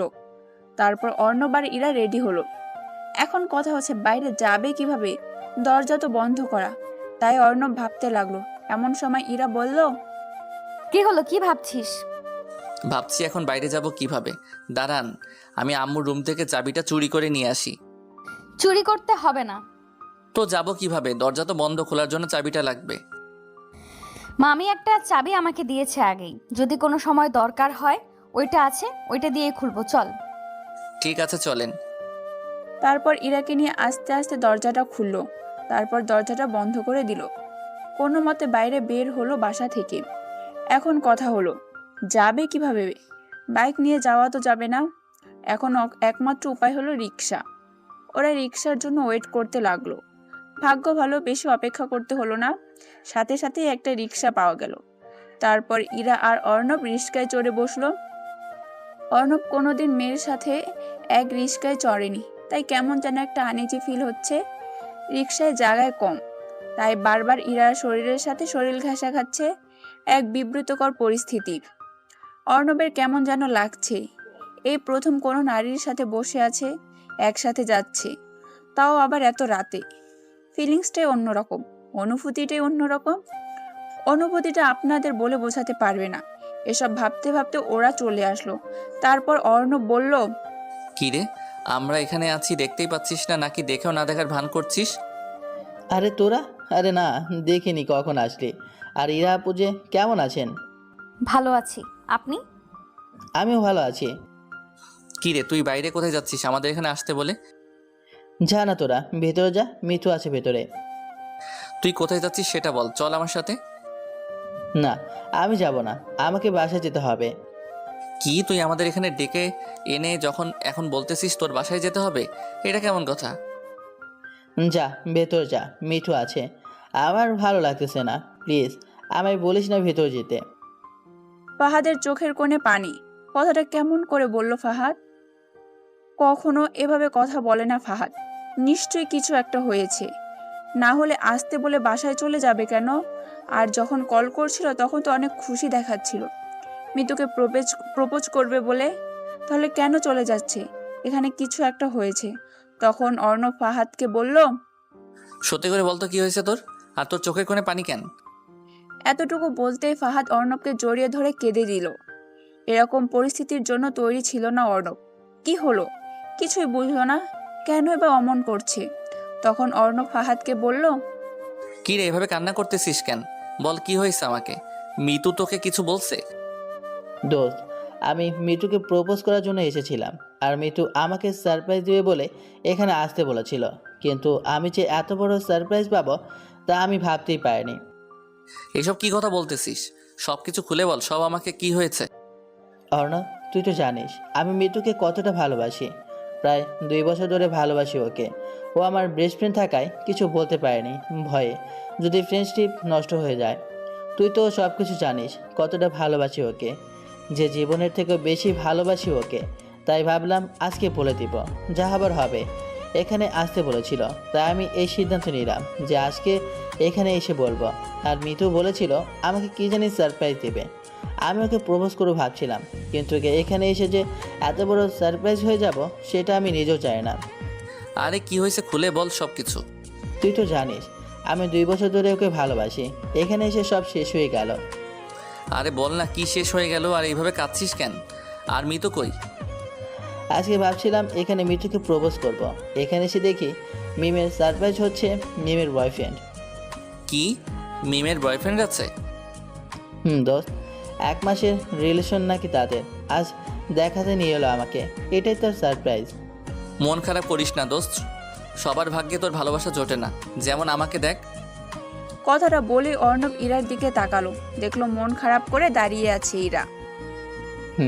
তোকে বোঝাতে পারছি না আমি কতটাই না ভালোবাসি তাকে। আমি নিজের মনকে বোঝাতে পারছি না। আমি নিজেকে ধিক্কার দিতে ইচ্ছে করছে, কেন আগে বললাম না আমি।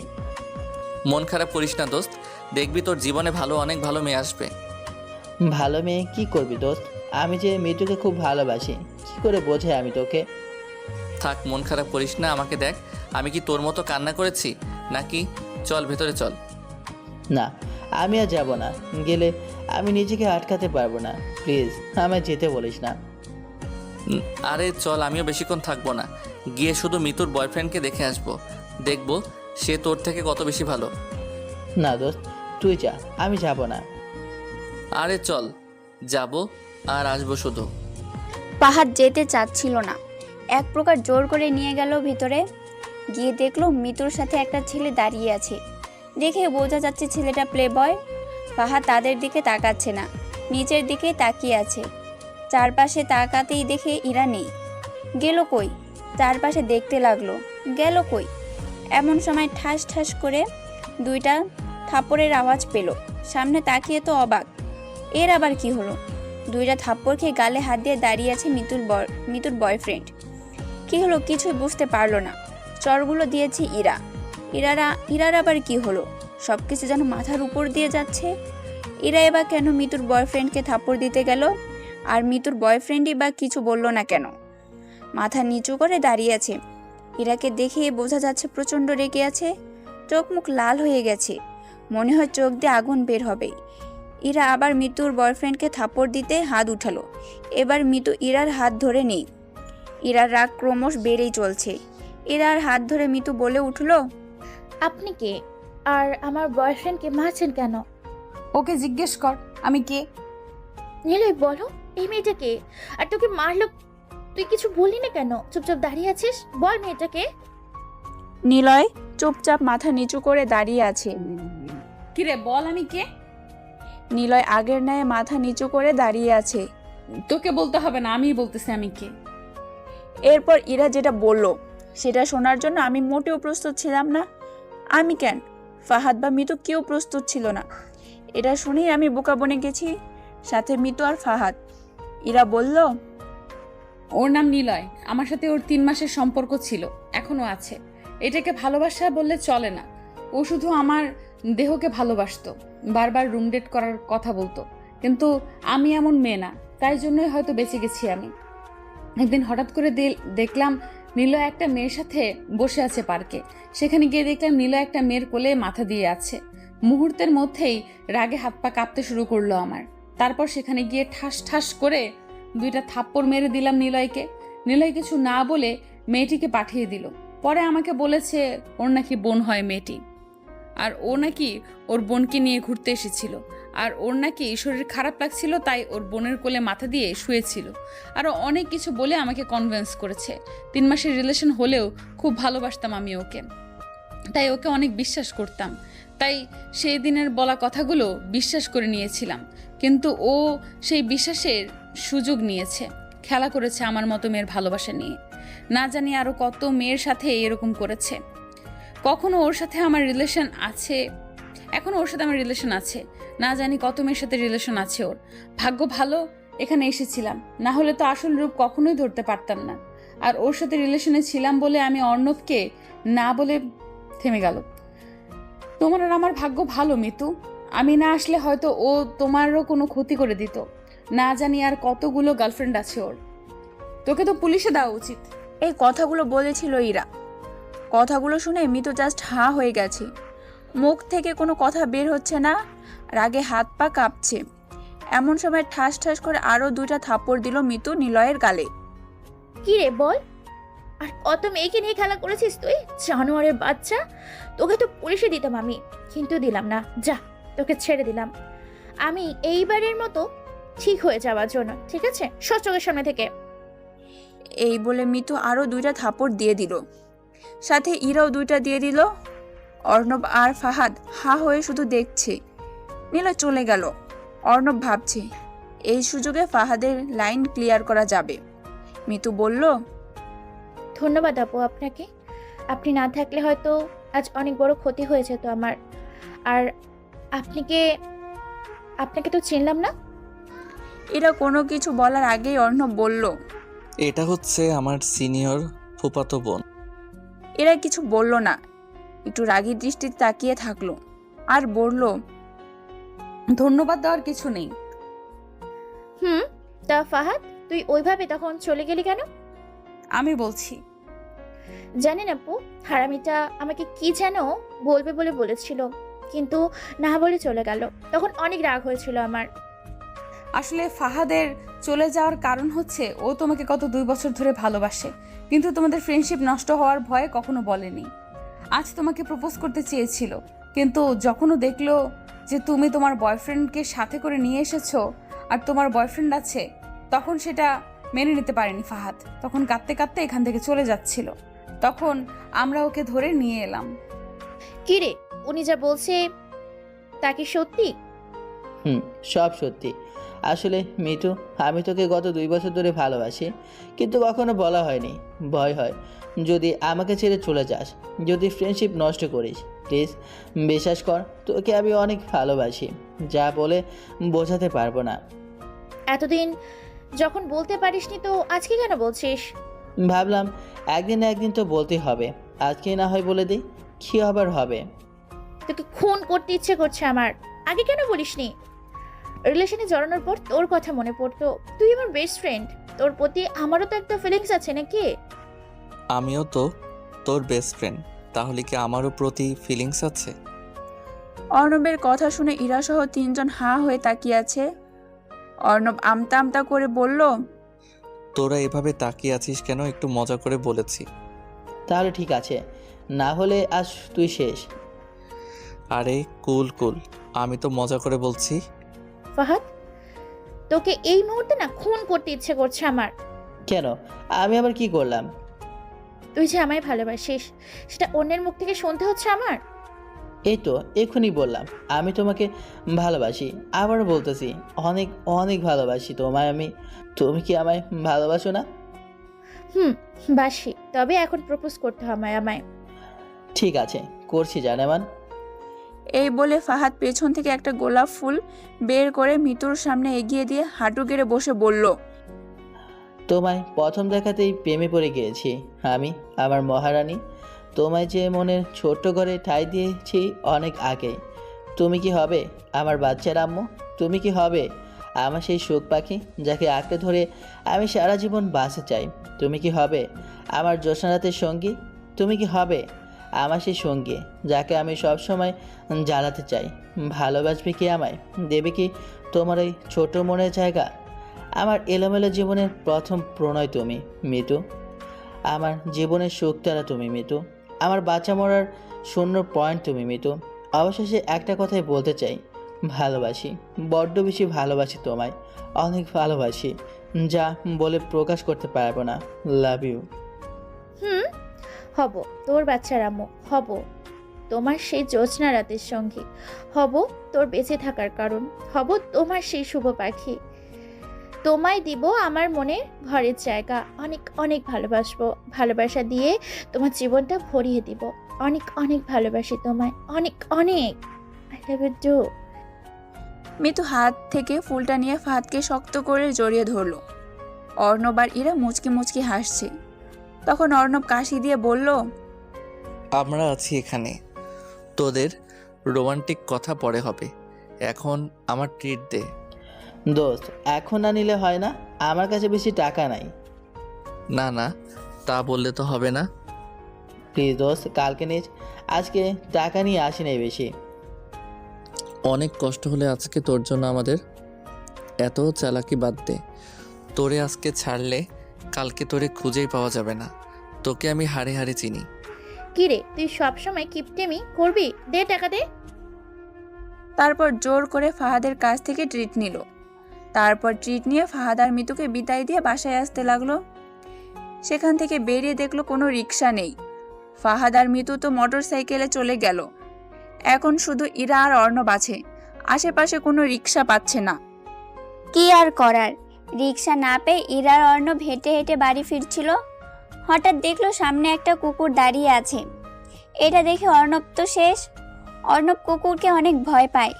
এমন সময় ইরা চিৎকার করে অর্ণবকে জড়িয়ে ধরলো। কি হলো কিছুই বুঝলো না। কেন জড়িয়ে ধরলো আর কেনই বা চিৎকার দিল?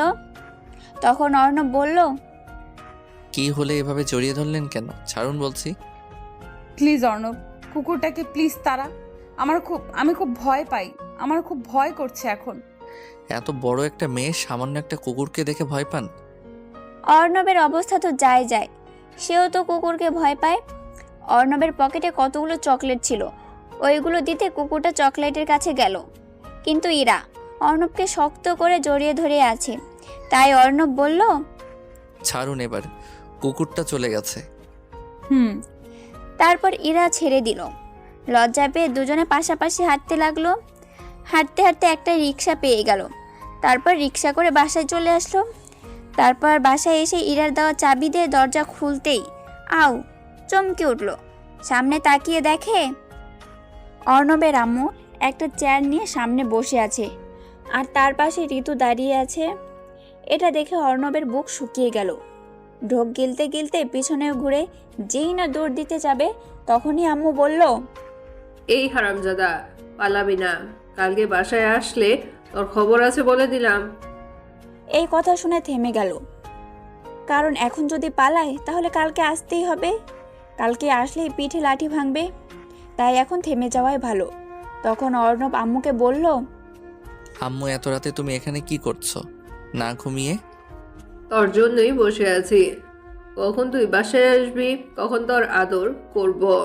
রাতে কোথায় গিয়েছিলি? আমি আবার কোথায় যাব?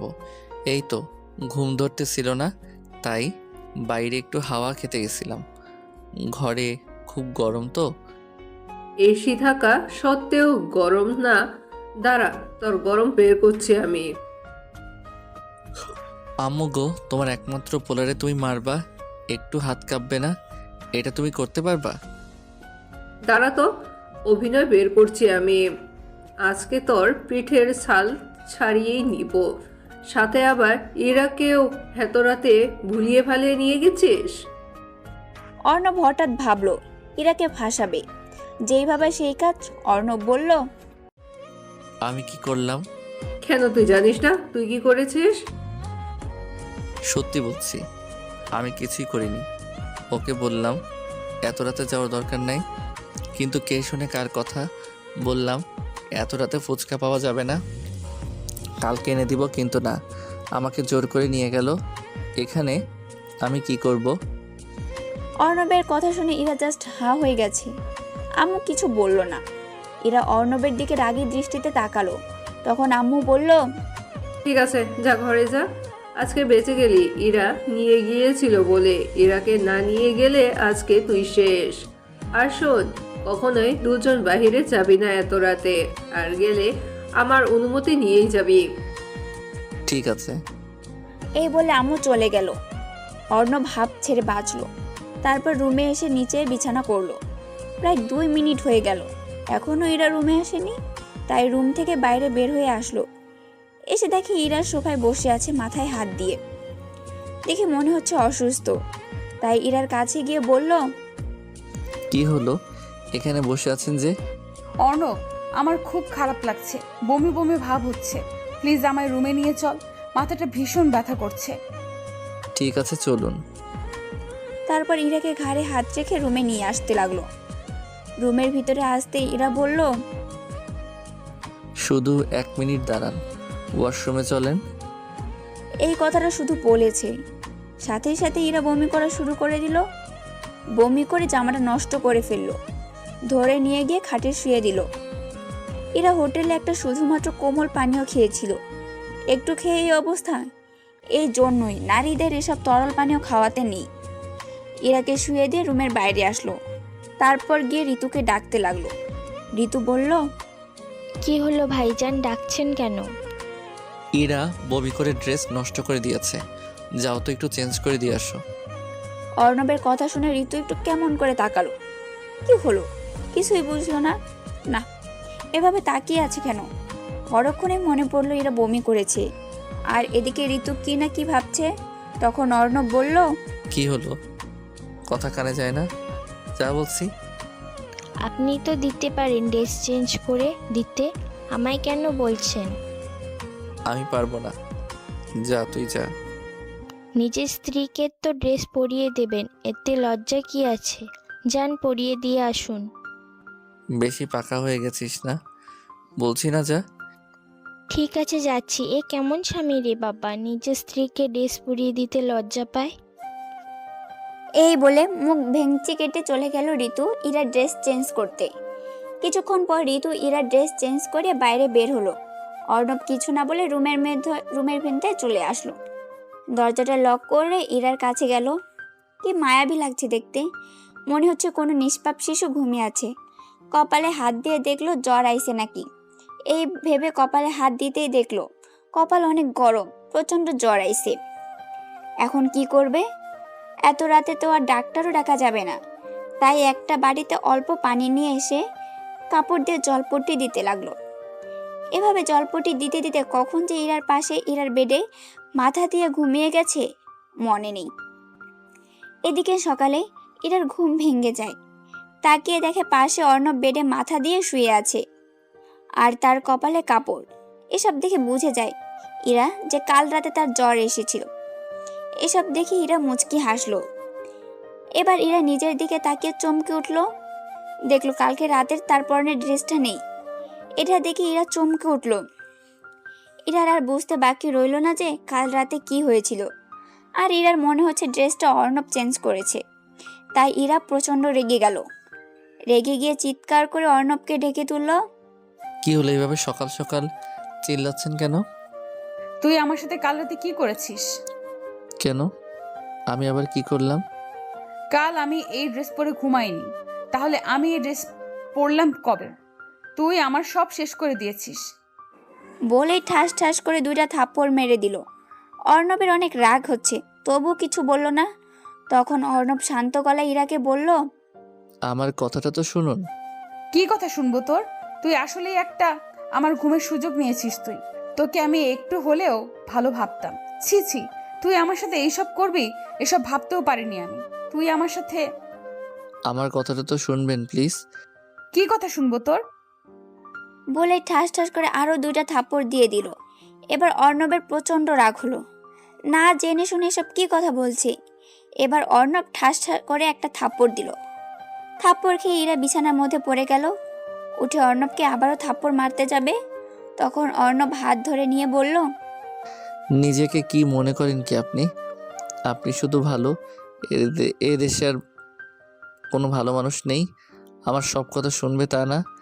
না জেনে শুনে এই জন্য বলে মানুষের ভালো করতে নেই। শুনবেন কি হয়েছে কাল রাতে?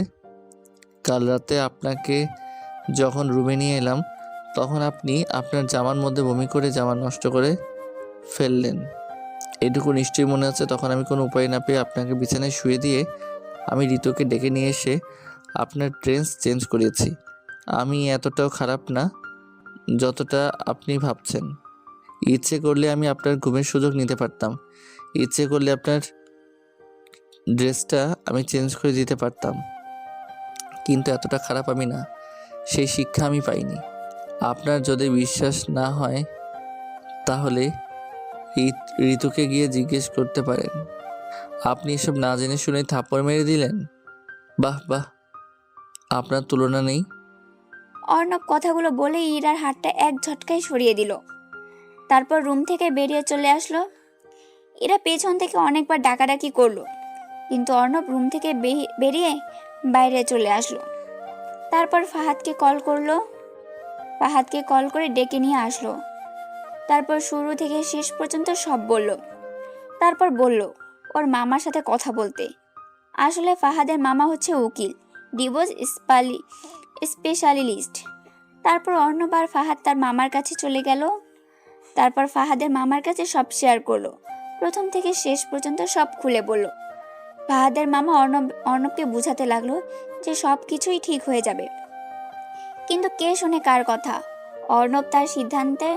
অর্ণব তার কথায় দাঁড়িয়ে আছে, তার সিদ্ধান্তে অঢল। ফাহাদের মামা অনেক বুঝাবুঝি করলো, কিন্তু কোনো লাভ হবে না। শেষমেশ ফাহাদের মামাকে বলল সব ঠিকঠাক করে রাখতে। ফাহাদের মামা কিছুদিন সময় নিল, এসে আড্ডা দিতে লাগলো। একের পর এক সিগারেট খেতে লাগলো। সিগারেট খেয়ে এভাবেই চলে গেল সারাদিন। বাসায় একবারও ফিরল না। বর্তমান রাত 10টা। আড্ডা দিচ্ছিল, এমন সময় ফোনটা বেজে উঠল। তাকিয়ে দেখলো ইরার নাম্বার। কোনো কথা না বলে ফোনটা কেটে দিল, কিন্তু আবার ফোন দিল, আবারও কেটে দিল। ফোনটা পকেটে ঢুকাতে আবার বেজে উঠল। এবার বিরক্তি নিয়ে ফোনটা বের করতে দেখে আম্মু। তখন ফোনটা রিসিভ করলো। ফোনটা রিসিভ করতে আম্মু ফোনের উপাস থেকে বলল, কি রে, তুই কই? কেন, কি হয়েছে? তাড়াতাড়ি বাসায় আয়, এক্ষুনি আয় বলছি। কোনো কিছু হয়েছে নাকি বাসায়? হারামজাদা, সারাদিন বাসায় নাই, বউকে রেখে সারাদিন বাসার বাহিরে থাকিস? আয়, তোর পিঠে লাঠি ভাঙবো আজকে। কেন, কি হয়েছে? সারাদিন বাসায় থেকে কি করব? তুই তাড়াতাড়ি বাসায় আয়। ঠিক আছে, আসছি। এই বলে ফোনটা কেটে দিল। তারপর বাসায় আসলো। বাসায় এসে আম্মুকে বলল, কি হয়েছে? ফোন দিয়ে এত তাড়াতাড়ি ডাকলে কেন? এত তাড়াতাড়ি? রাত প্রায় 11টা বেজে গেল, আর সারাদিন তুই বাসায় আসিসনি কেন? ইরাকে একা বাসায় রেখে সারাদিন কই গিয়েছিলিস? কোথাও না, ফাহাদের সাথে ছিলাম। তো সারাদিন বাসায় আসিসনি কেন, আর খাওয়া করিস নাই কেন? খেতে ইচ্ছে নেই তাই। এমন একটা কানের গোড়ায় দিব না, আর কোনোদিনও যেন এমন না হয়। ঠিক আছে। তুই বাসায় নাই বলে একবারও প্রয়োজন মনে করলি না খোঁজ খবর নেওয়ার? তুই নাই বলে সারাদিন ইরা কিছু মুখে দেয়নি।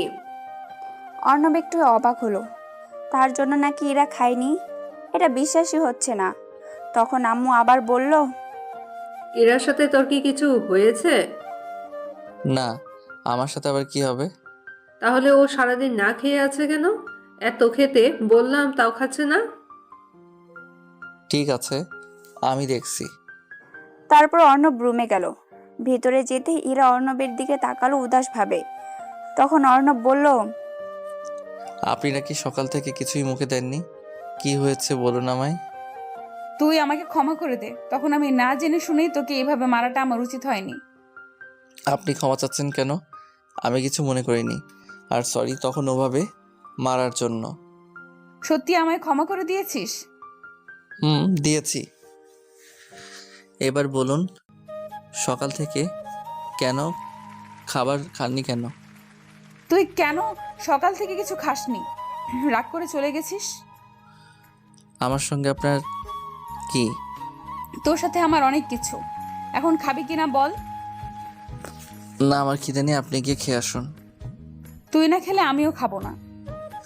আজব ঝামেলায় পড়লাম তো, বললাম না আমি খাবো না, খিদে নেই। যান, আপনি গিয়ে খেয়ে আসুন। না, আমি খাবো না। তুই না খেলে আমিও খাবো না। আমার সাথে আপনার কি? তোর সাথে আমার অনেক কিছু, যেটা তোকে বোঝাতে পারবো না। এখন তুই খাবি কিনা বল? ঠিক আছে, চলেন। কোথাও যাওয়া লাগবে না, তুই এইখানে থাক, আমি খাবার নিয়ে আসতেছি। এই বলে ইরা খুশি মনে চলে গেল খাবার আনতে। অর্ণব এই ফাঁকে ফ্রেশ হয়ে আসলো। তারপর ইরা খাবার নিয়ে এলো, কিন্তু প্লেট একটা। তখন অর্ণব ইরাকে বলল, আপনি খাবেন না? খাবো তো। তাহলে প্লেট একটা কেন নিয়ে আসলেন? এক প্লেটে খাবো। কী সব বলছেন আবুল তাবুল? মাথা খারাপ হয়ে গেছে আপনার? আমার মাথা ঠিকই আছে। একটা প্লেটে খাবো আর তুই আমায় খাইয়ে দিবি। আমি কখনই আপনাকে খাওয়াই দিতে পারবো না। দিবি না তোর ঘাট দেবে। কখনই আপনাকে খাওয়াই দিতে পারবো না, সে অধিকার আমার নেই। তাহলে আমি খাবো না। আজব তো। এখন বল তুই আমায় খাইয়ে দিবি কিনা, না হলে কিন্তু আমি খাবো না। কি ঝামেলায় পড়লাম রে বাবা। ঠিক আছে, দিচ্ছি। তারপর ইরা প্লেটে খাবার তুলে দিল আর অর্ণব ওকে খাইয়ে দিতে লাগলো। তখন ইরাও খাবার তুলে দিল অর্ণবকে, খাইয়ে দিতে লাগলো। এক প্রকার জোর করে খাইয়ে দিল। অর্ণব মনে মনে ভাবতে লাগলো, ইস, সারা জীবন যদি এইভাবে খাইয়ে দিতাম আর ও যদি আমায় খাইয়ে দিত তাহলে কতই না ভালো হতো। এসব ভাবছে আর খাইয়ে দিতে লাগলো। খাইয়ে দিতে দিতে বলল, আর তো কয়েকটা দিন, তারপর আপনি মুক্ত। অর্ণবের কথা শুনে ইরা খাওয়া বন্ধ করে দিল। ইরা কেমন করে জানি উঠল। তারপর বলল, মুক্ত মানে কি? না, কিছু না। তারপর অর্ণব ইরাকে খাইয়ে দিল। ইরা প্লেট রাখার জন্য গেল। অর্ণব নিচে বিছানাটা করে নিল। নিচে শুতে যাবে এমন সময় ইরা রুমে এসে বলল, কিরে তুই নিচে শুতেছিস কেন? তো আমি কি ঘুমাবো না, নাকি এখন রুমের বাইরে যেতে বলবে? বাইরে কেন যাবি? আয় খাটে আয়। কি বললেন আবার বলেন তো শুনি। বলছি যে আয় খাটে, নিচে অনেক ঠান্ডা, ঠান্ডা লেগে যাবে আবার। সেদিন তো আপনি খাটে শুইতে বাধা করেছিলেন, তাহলে আজকেরও খাটে শুইতে বলছেন? সময়ের সাথে সাথে সবকিছু পরিবর্তন হয়। আয় খাটে আয়। না, আমি নিচেই ভালো আছি। উপরে গেলে হয়তো আপনার কোনো কিছু ক্ষতি করে দিতে পারি। ক্ষতি হলে হবে, উপরে আয়। মাথা কি নষ্ট নাকি আপনার? তখন আবার উল্টাপাল্টা কিছু হয়ে গেলে আমায় দোষ দিবেন। এত কথা বলিস কেন? বলছি না উপরে আয়। দেখুন, আমি একটা খারাপ ছেলে, আমি চাই না আর অন্যের কাছে খারাপ হতে। যেটুকু খারাপ হয়েছে এটাই অনেক, তাই আর বলবেন না উপরে যেতে। এটা তোর অধিকার। যেখানে সম্পর্কই নেই সেখানে অধিকার খাটানোটা বোকামি না? অধিকার সেটা তো আমার নেই। অধিকার পেতে হলে একটা সম্পর্কের দরকার। যেখানে আপনার আমার এই কোনো সম্পর্ক নাই সেখানে অধিকার কিভাবে খাটাই বলেন? অধিকার দায়িত্ব এই শব্দগুলো প্রিয় মানুষের সাথে যায়। প্রিয় মানুষের উপর অধিকার খাটানো যায়, যে প্রিয় মানুষটা আমার নেই। আমি তো তোর প্রিয় মানুষ। হাসালে নামায়। আপনি আমার প্রিয় মানুষ। প্রিয় মানুষ ছিলেন এক সময়, তবে এখন আর নাই। আমার প্রিয় মানুষ হলেও সেই প্রিয় মানুষটা যে আমায় তার প্রিয় মানুষ মনে করে না, সেখানে কিভাবে অধিকার খাটাবো?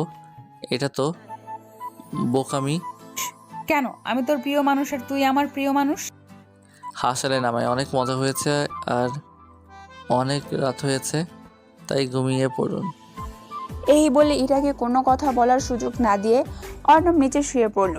ইরা উপরে মন খারাপ করে শুয়ে পড়ল। একটু শীত শীত লাগছে। কয়েকদিন ধরে নিচে ঘুমে একটু ঠান্ডা লেগে গেছে। নিচে শুয়ে চোখ বুজে ভাবতে লাগলো একটু আগে বলা ইরার কথাগুলো। এদিকে মাঝরাতে ঘুম থেকে জেগে ইরা নিচে তাকিয়ে দেখে যে অর্ণব ঠান্ডায় কাঁপতেছে। তাই ইরা তাড়াতাড়ি নিচে নেমে অর্ণবের কপালে হাত দিয়ে দেখলো যে প্রচণ্ড কপাল গরম, প্রচণ্ড জ্বর এসেছে। তাই ইরা কোনো কিছু না ভেবে অর্ণবকে তুলে বিছানায় শুয়ে দিল। তারপর একটা বাটিতে পানি নিয়ে এসে জলপটি দিতে লাগলো মাথায়। ইরা অর্ণবের মাথায় জলপটি দিতে লাগলো আর অর্ণবের দিকে এক দৃষ্টিতে তাকিয়ে দেখতে লাগলো।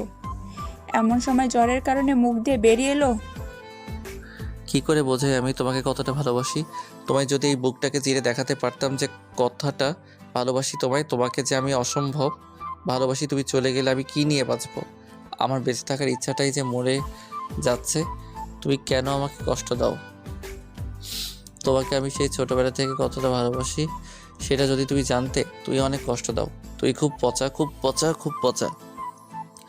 অনেক অনেক কষ্ট হয় আমার। আমি আর নিতে পারছি না এগুলো। তোমায় ছাড়া আমি বাঁচতে পারবো না। সত্যি সত্যি মরে যাব আমি তোমাকে না পেলে। আমি মানছি তোমার সাথে অন্যায় করেছি, কিন্তু আমি যা করেছি সব আমার ভালোবাসার কারণে করেছি, তোমাকে পাওয়ার কারণে করেছি। তাই বলে এতটা বেশি ভালোবাসি তোমায়। তুমি যদি আমার জীবন থেকে চলে যাও তবে সেদিন এই অর্ণব নামের খারাপ ছেলেটা পৃথিবীর বুক থেকে মুছে যাবে। তোমায় ছাড়া কোনোদিনও বাঁচতে পারবো না। কেন তুমি আমায় বুঝো না? আম্মু ছাড়া আমায় কেউ বোঝে না, কেউ বোঝে না, কেউ না। অর্ণবের জ্বরের ঘরে বলা কথাগুলো শুনে ইরা বলতে লাগলো, তোকে তো অনেক আগেই ভালোবেসে ফেলেছি, কিন্তু কখনো বলতে পারিনি যে আমি তোকে ভালোবাসি। কোনো এক অদৃশ্য শক্তি আমায় বাধা দিচ্ছে। কিভাবে বোঝাই আমি তোরে আমি কতটা ভালোবেসে ফেলেছি? খুব শীঘ্রই তোমার সব কষ্ট ভুলিয়ে নিজের করে নিব তোমাকে, আর কোনো কষ্ট পেতেই দিব না। খুব শীঘ্রই তোমাকে আপন করে নিব, তোমার অভিমান ভাঙিয়ে। এসব কথা অর্ণব শুনতে পায়নি, কারণ সে ঘুমিয়েছিল। এসব কথা বলে ইরা অর্ণবকে জড়িয়ে ধরে ঘুমিয়ে পড়ে। এদিকে সকাল সকাল অর্ণবের বুকে কিছু ভারী অনুভব হতে ঘুম ভেঙে যায়। বুকের দিকে তাকাতেই দেখে কোনো একটা মেয়ে বুকের উপর শুয়ে আছে। চুলগুলো তার মুখের সামনেই থাকায় চেনা যাচ্ছে না। মুখের চুলগুলো সরাতেই শখ। দেখলো ইরা বুকের উপর শুয়ে আছে।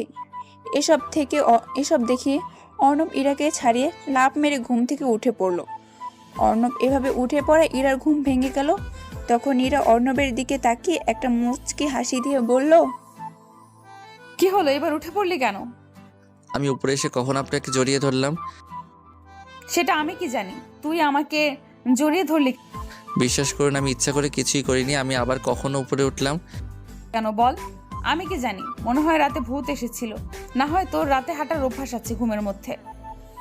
বিশ্বাস করুন, আমি ইচ্ছা করে কিছুই করিনি। প্লিজ আমায় ক্ষমা করে দিন।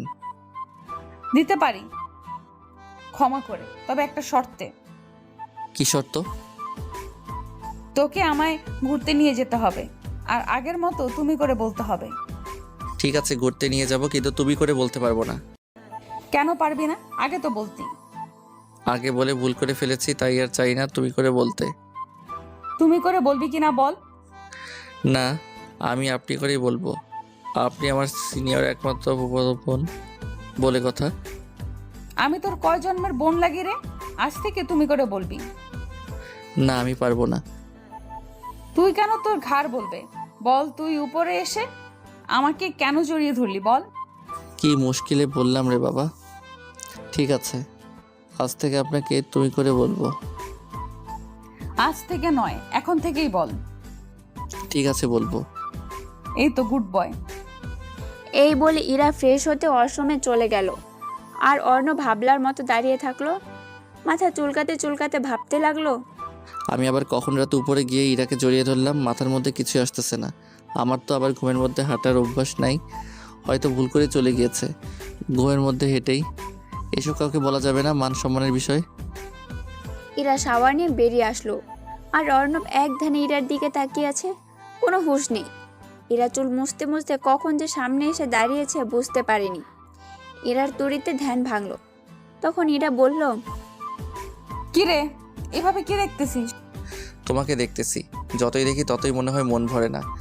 মন চাই তোমার ওই ভেজা চুলে মুখ ডুবিয়ে দিই। তোমার ওই ভেজা চুলের স্বাদ নেই। যা ইচ্ছে করতে পারিস, বাতা দিয়েছে কে? না, মানে সরি, ভুল করে বলে ফেলেছি। এটা বলে অর্ণব তাড়াতাড়ি ওয়াশরুমে চলে গেল ফ্রেশ হতে। গোসল করার পর মনে হলো যে কাপড় নিয়ে আসে নাই। তখন ওয়াশরুমের দরজা হালকা খুলে দেখলো কেউ নাই। তাই ভাবলো ওয়াশরুম থেকে বেরিয়ে কাপড়টা নিয়ে আসবে। কাপড় নিয়ে আসার জন্য ওয়াশরুম থেকে এক পা বার করতে পরক্ষণে মনে পড়লো কাপড় নিতে নিতে এমন সময় যদি কেউ রুমে চলে আসে তাহলে মান সম্মান সব শেষ। তাই ওয়াশরুম থেকে আম্মু আম্মু করে কয়েকটা ডাক দিল, কিন্তু কেউ আসলো না।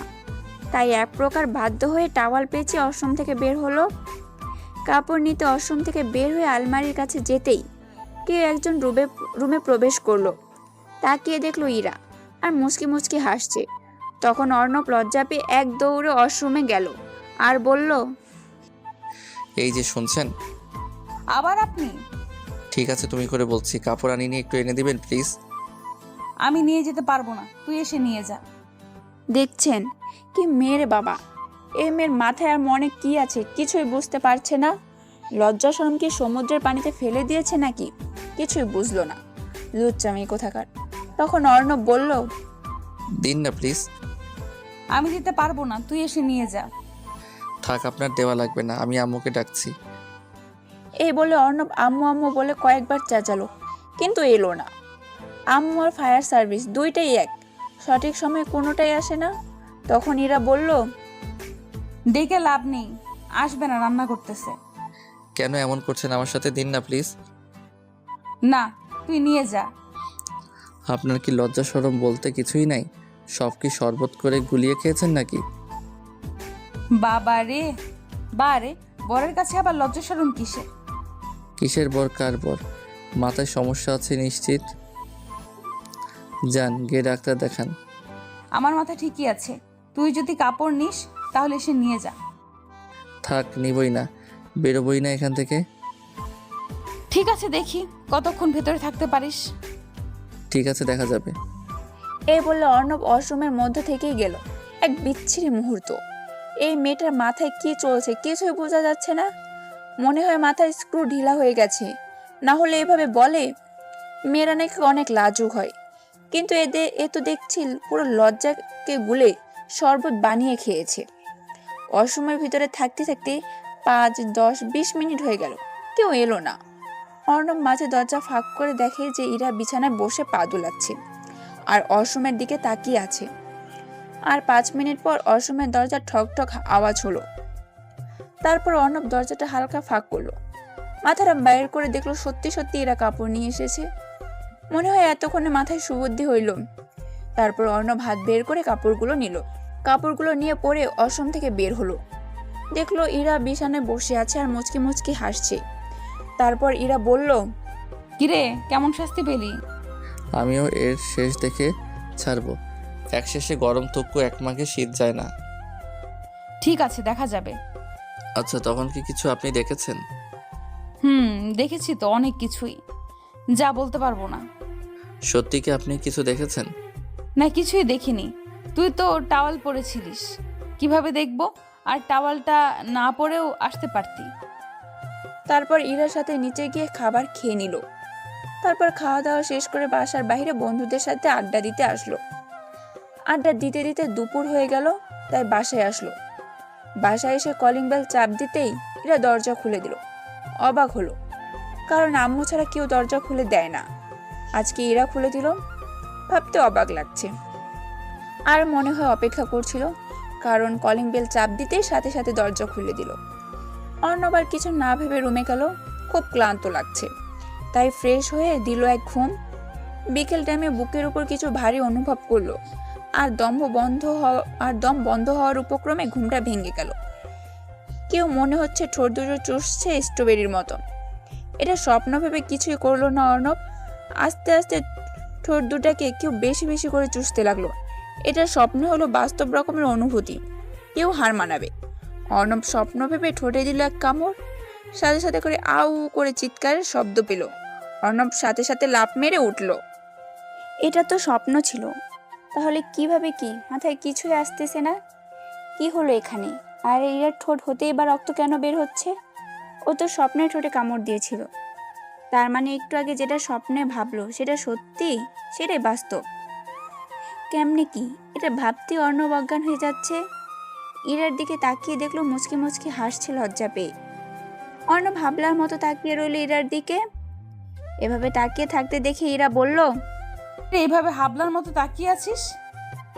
এটা কি হলো? কিছুই বুঝতে পারলাম না। এত বুঝতে হবে না তোকে, রেডি হ তাড়াতাড়ি। রেডি হব মানে কি? তুই যে এখন ঘুরতে নিয়ে যাবে বলেছিলি, যা তাড়াতাড়ি রেডি হ। ঠিক আছে, হচ্ছি। আপনি রুম থেকে যান। রেডি হব, রুম থেকে যান। রুম থেকে যাব কেন? রেডি হ, আমি কি বাধা দিছি নাকি? সত্যি মাথায় সমস্যা আছে। এটা বলে অর্ণব ওয়াশরুমে গেল। তার একটা ব্ল্যাক শার্ট প্যান্ট পরে রেডি হয়ে নিচে নামলো। এরা হা করে তাকিয়ে রইল। তারপর অর্ণব শার্টটা ঝাঁকিয়ে একটু ভাব নিল। এটা দেখে ইরা রেগে তাকালো। তারপর আম্মুর থেকে বিদায় নিয়ে বাইরে আসলো। বাইরে এসে অর্ণব বাইকের কাছে যেতেই ইরা বলল, কিরে, বাইকের কাছে আসলি কেন? তো যাব কিভাবে? বাইক না, রিক্সায় যাব। বাইকে যাব না। কেন? বাইকে গেলে কি সমস্যা? আর রিক্সায় আমার ভালো লাগে না। বাইকে নিয়ে যাব না ব্যাস। আর সেদিন কি রিক্সায় ভালো লাগে নাই? ঠিক আছে, চলেন। কিরে, তুই আবার আপনি করে বলছিস? মুখ ফসকে বেরিয়ে গেছে, আর বলবো না, চলেন। তারপর ইরা আর অর্ণব একটা রিক্সা নিল। সেদিনের মতো আজই এক অবস্থা। রিক্সায় জায়গা কম, ইরার সাথে শরীর স্পর্শ হচ্ছে। অর্ণব একপাশে চেপে বসতে আসে আর ইরা শুধু ওর দিকে চেপে আসতেছে। এক সময় অর্ণব রিস্কার এক প্রান্তে চলে এসেছে। তখন ইরা বলল, কিরে তুই পড়ে যাবি তো, এদিকে চেপে আয়। না থাক, আমি এখানেই ঠিক আছি। এদিকে আয় বলছি। এই বলে ইরা অর্ণবকে টেনে নিল, তার পাশে ঘেঁষে বসিয়ে দিল আর ওকে ধরে রইল। কি এক অন্যরকম অনুভূতি। এরা হাত ধরেই আছে, ছাড়ার কোনো নাম নেই। মনে হয় এই হাত জীবনেও ছাড়ার নয়। তারপর চলে আসলো একটা পার্কে। তারপর ইরা আর অর্ণব পার্কের ভিতর ঢুকলো। ভেতরে ঢুকে দেখে সবাই যে যার মতো প্রেম করছে। তারপর ইরা একটু হাঁটাহাঁটি করে একটা বেঞ্চে নিয়ে গেল বসতে। অর্ণব বসতে ইরা অর্ণবের কোলে বসে পড়লো। তখন অর্ণব বলল, কি হলো, কোলে বসলেন কেন? নামুন বলছি, নামুন। না, নামবো না। আমার কোলে কেন বসলেন? আরও তো জায়গা আছে। আমার মন চাইছে বসছি। বেশি বকবক করবি না, বেশি বকবক করলে এখন চেঁচিয়ে মানুষ ডেকে গণধোলাই খাওয়াবো। কিছু বলবো না, আপনার যা হচ্ছে করুন। গণধোলাই খাওয়ার ইচ্ছে নাই। আর তো কয়েকদিন মাত্র। আর কয়েকদিন মাত্র কি? না কিছু না, এমনি বললাম। অর্ণব কি জানি ভাবছে আর ইরা কোলে বসে নানান কথা বলতে লাগলো। এরা এই দিকে কথা বলছে আর অর্ণব তার দিকে তাকিয়ে আছে। অর্ণব তার দিকে তাকিয়ে আছে দেখে এরা তুড়ি মেরে বলল, কিরে আমি বকবক করে যাচ্ছি, তোর কোনো হুঁশ নেই? কি? কিছু না, যা একটা আইসক্রিম নিয়ে আয়। আইসক্রিম কি করবেন? আইসক্রিম মানুষ কি করে, যা নিয়ে আয়। ঠিক আছে, 2টা আনছি। না, একটা নিয়ে আয়। একটা দিয়ে কি হবে, আমি খাবো না। তুই একটা আনবি নাকি আমি মানুষ ডাকবো? ঠিক আছে যাচ্ছি। সবসময় মানুষের ভয় দেখান কেন? তারপর অর্ণব আইসক্রিম নিতে গেল। আইসক্রিম নিয়ে এসে ইরার হাতে দিল। ইরা আবারও অর্ণবের কোলে বসে পড়ল আর বলল, হা কর। আমি আইসক্রিম খাবো না, আর খেলেও আমায় দিন, আমি খেতে পারবো। হা কর বলছি, আমার হাতে খেতে হবে না হলে। মানুষ ডাকবেন তো? থাক, ডাকার লাগবে না, আমি খাচ্ছি। তারপর ইরা অর্ণবকে আইসক্রিম খাইয়ে দিতে লাগলো। ইরা অর্ণবকে খাইয়ে দিচ্ছে আর বিভিন্ন কথা বলছে। আইসক্রিমটা প্রায় অর্ধেক শেষ। তখন ইরা বলল, এবার আমায় খাইয়ে দে। আপনাকে খাইয়ে দিব মানে? আপনার হাত নাই আর আমার মুখে লাগানো আইসক্রিম আপনি খাবেন? খাবো, তুই খাইয়ে দে। আমি দিতে পারবো না, নিজে খান। আমি তোকে খাইয়ে দিছি, এখন তুই আমাকে খাইয়ে দিবি হিসাব অনুযায়ী। কি জ্বালায় পড়লাম রে বাবা। ঠিক আছে দিচ্ছি, না হলে তো আবার মানুষ ডাকবেন। তারপর মাইন্ডের চিপায় পরে খাইয়ে দিল। এরপর আরও কিছু সময় কাটিয়ে ডিনার করে কিছুক্ষণ হাঁটার পর বাসায় চলে আসলো। বাসায় এসে কলিং বেল চাপ দিতে আম্মু এসে দরজা খুলে দিল। বাইরে থেকে খেয়ে এসেছে তাই আর খাবার খেলো না। তারপর রুমে এসে ফ্রেশ হলো। এরাও ফ্রেশ হয়ে আসলো। তখন অর্ণব নিচে বিছানা করতে লাগলো। এমন সময় এরা বলল, কি রে, নিচে বিছানা করতেছিস কেন? কেন, আমি কি ঘুমাবো না? আমি কি ঘুমাতে বাধা করছি নাকি? তুই আমার সাথে উপরে ঘুমাবি। আমি ঘুমাতে পারবো না, বলা তো যায় না। খারাপ কিছু করে দিতে পারি। খারাপ কিছু করলে আমারই ভালো, আর তুই উপরে উঠ। না, আমি উপরে ঘুমাবো না আপনার সাথে। বলছি না তুই আমার সাথে ঘুমাবি, আমার রাগ উঠাবি না বলে দিলাম। না, আমি ঘুমাবো না। ঠিক আছে, আম্মুরে ডাকতেছি আর বলবো তুই আমায় মারছিস আর তুই সিগারেট খাস, সেই ছবিগুলো আছে, ওগুলো দেখিয়ে দিব। প্লিজ দেখায়েন না, আমি উপরে শুইতেছি। আচ্ছা একটা কথা বলুন। বল, কি বলবি? আমার আম্মু আপনার আম্মু হলো কি করে? কেন, তুই জানিস না? না জানি না, এতদিন তো মামি বলে ডাকতেন। সময়ের সাথে সব পরিবর্তন হয়, আর তুই এত বকবক না করে শুয়ে পড়, না হলে আম্মুকে ডাকছি। সব সময় ভয় দেখান। ঠিক আছে, আর তো কয়েকটা দিন। সেদিনও বললি আর কয়েকদিন, আজও বললি আর কয়েকদিন। কয়েকদিন কি হয়েছে? এই যে তোমায় মুক্তি দিয়ে দিব, তুমি তো ডিভোর্স চেয়েছিলে। আমি সব কথা বলছি উকিলের সাথে। কয়েকদিন পর সব কাগজ রেডি হয়ে যাবে, তারপর আপনি মুক্ত। আমার মতো খারাপ মানুষের মুখ আর দেখতে হবে না তোমায়। তুমি মুক্ত, তুমি মুক্ত। হা হা হা। অর্ণবের কথাগুলো শুনে ইরার বুকটা কেঁপে উঠল। ধক করে উঠল ইরার বুকটা। ইরার চোখ থেকে এক ফোঁটা জল গড়িয়ে পড়ল। ইরার সাথে সাথে অর্ণবকে জড়িয়ে ধরলো। শক্ত করে জড়িয়ে নিয়ে কেঁদে কেঁদে বলল, কি বললি তুই? আমি মুক্ত করে দিবি? আমি চাই না মুক্তি, আমি তোর বুকের মধ্যেখানে বন্দি হয়ে থাকতে চাই। তুই কেন বুঝিস না আমি যে তোকে কতটা ভালোবাসি? তুই কি কিছুই বুঝতে পারিস না? আমি তোকে পাগলের মতো ভালোবেসে ফেলেছি। মুখ ফুটে বলতে পারিনি ঠিকই, কিন্তু তোকে অনেক ভালোবাসি। যেদিন থেকে বিয়ে হয়েছে সেদিন থেকে আমি তোকে স্বামী হিসেবে মেনে নিয়েছি। তোর উপর একটু রেগেছিলাম, তাই এমন করেছি। তোকে যে আমি অনেক ভালোবেসে ফেলেছি। তুই আমায় ছেড়ে যাস না। তুই ছেড়ে গেলে আমি হয়তো মরে যাব। ছেড়ে যাস না আমায়। আমায় দরকার হলে ঘরের এক কোণে জায়গা দিলেই হবে। তোকে যে অনেক অনেক ভালোবাসি, যা বলে প্রকাশ করতে পারবো না। তুই আমার না বলা ভালোবাসা। কথাগুলো বলে ইরা অর্ণবকে জড়িয়ে ধরে কাঁদতে লাগলো। এদিকে ইরা অর্ণবকে এত ভালোবাসে সেটা ভাবতেও পারেনি অর্ণব। সাথে সাথে ইরাকে শক্ত করে জড়িয়ে ধরে বলল, কোথাও যাব না পাগলি, আমি যে তোমায় ভালোবাসি, কখনো ছেড়ে যাব না আমি। তোমায় বুকের মাঝে যতনে রাখতে চাই, তোমায় যে অনেক অনেক ভালোবাসি আমি। তোমার, শুধু তোমার। এই জীবনে তোমায় ছাড়া আর কিছু চাই না আমি। অনেক অনেক ভালোবাসি তোমায়।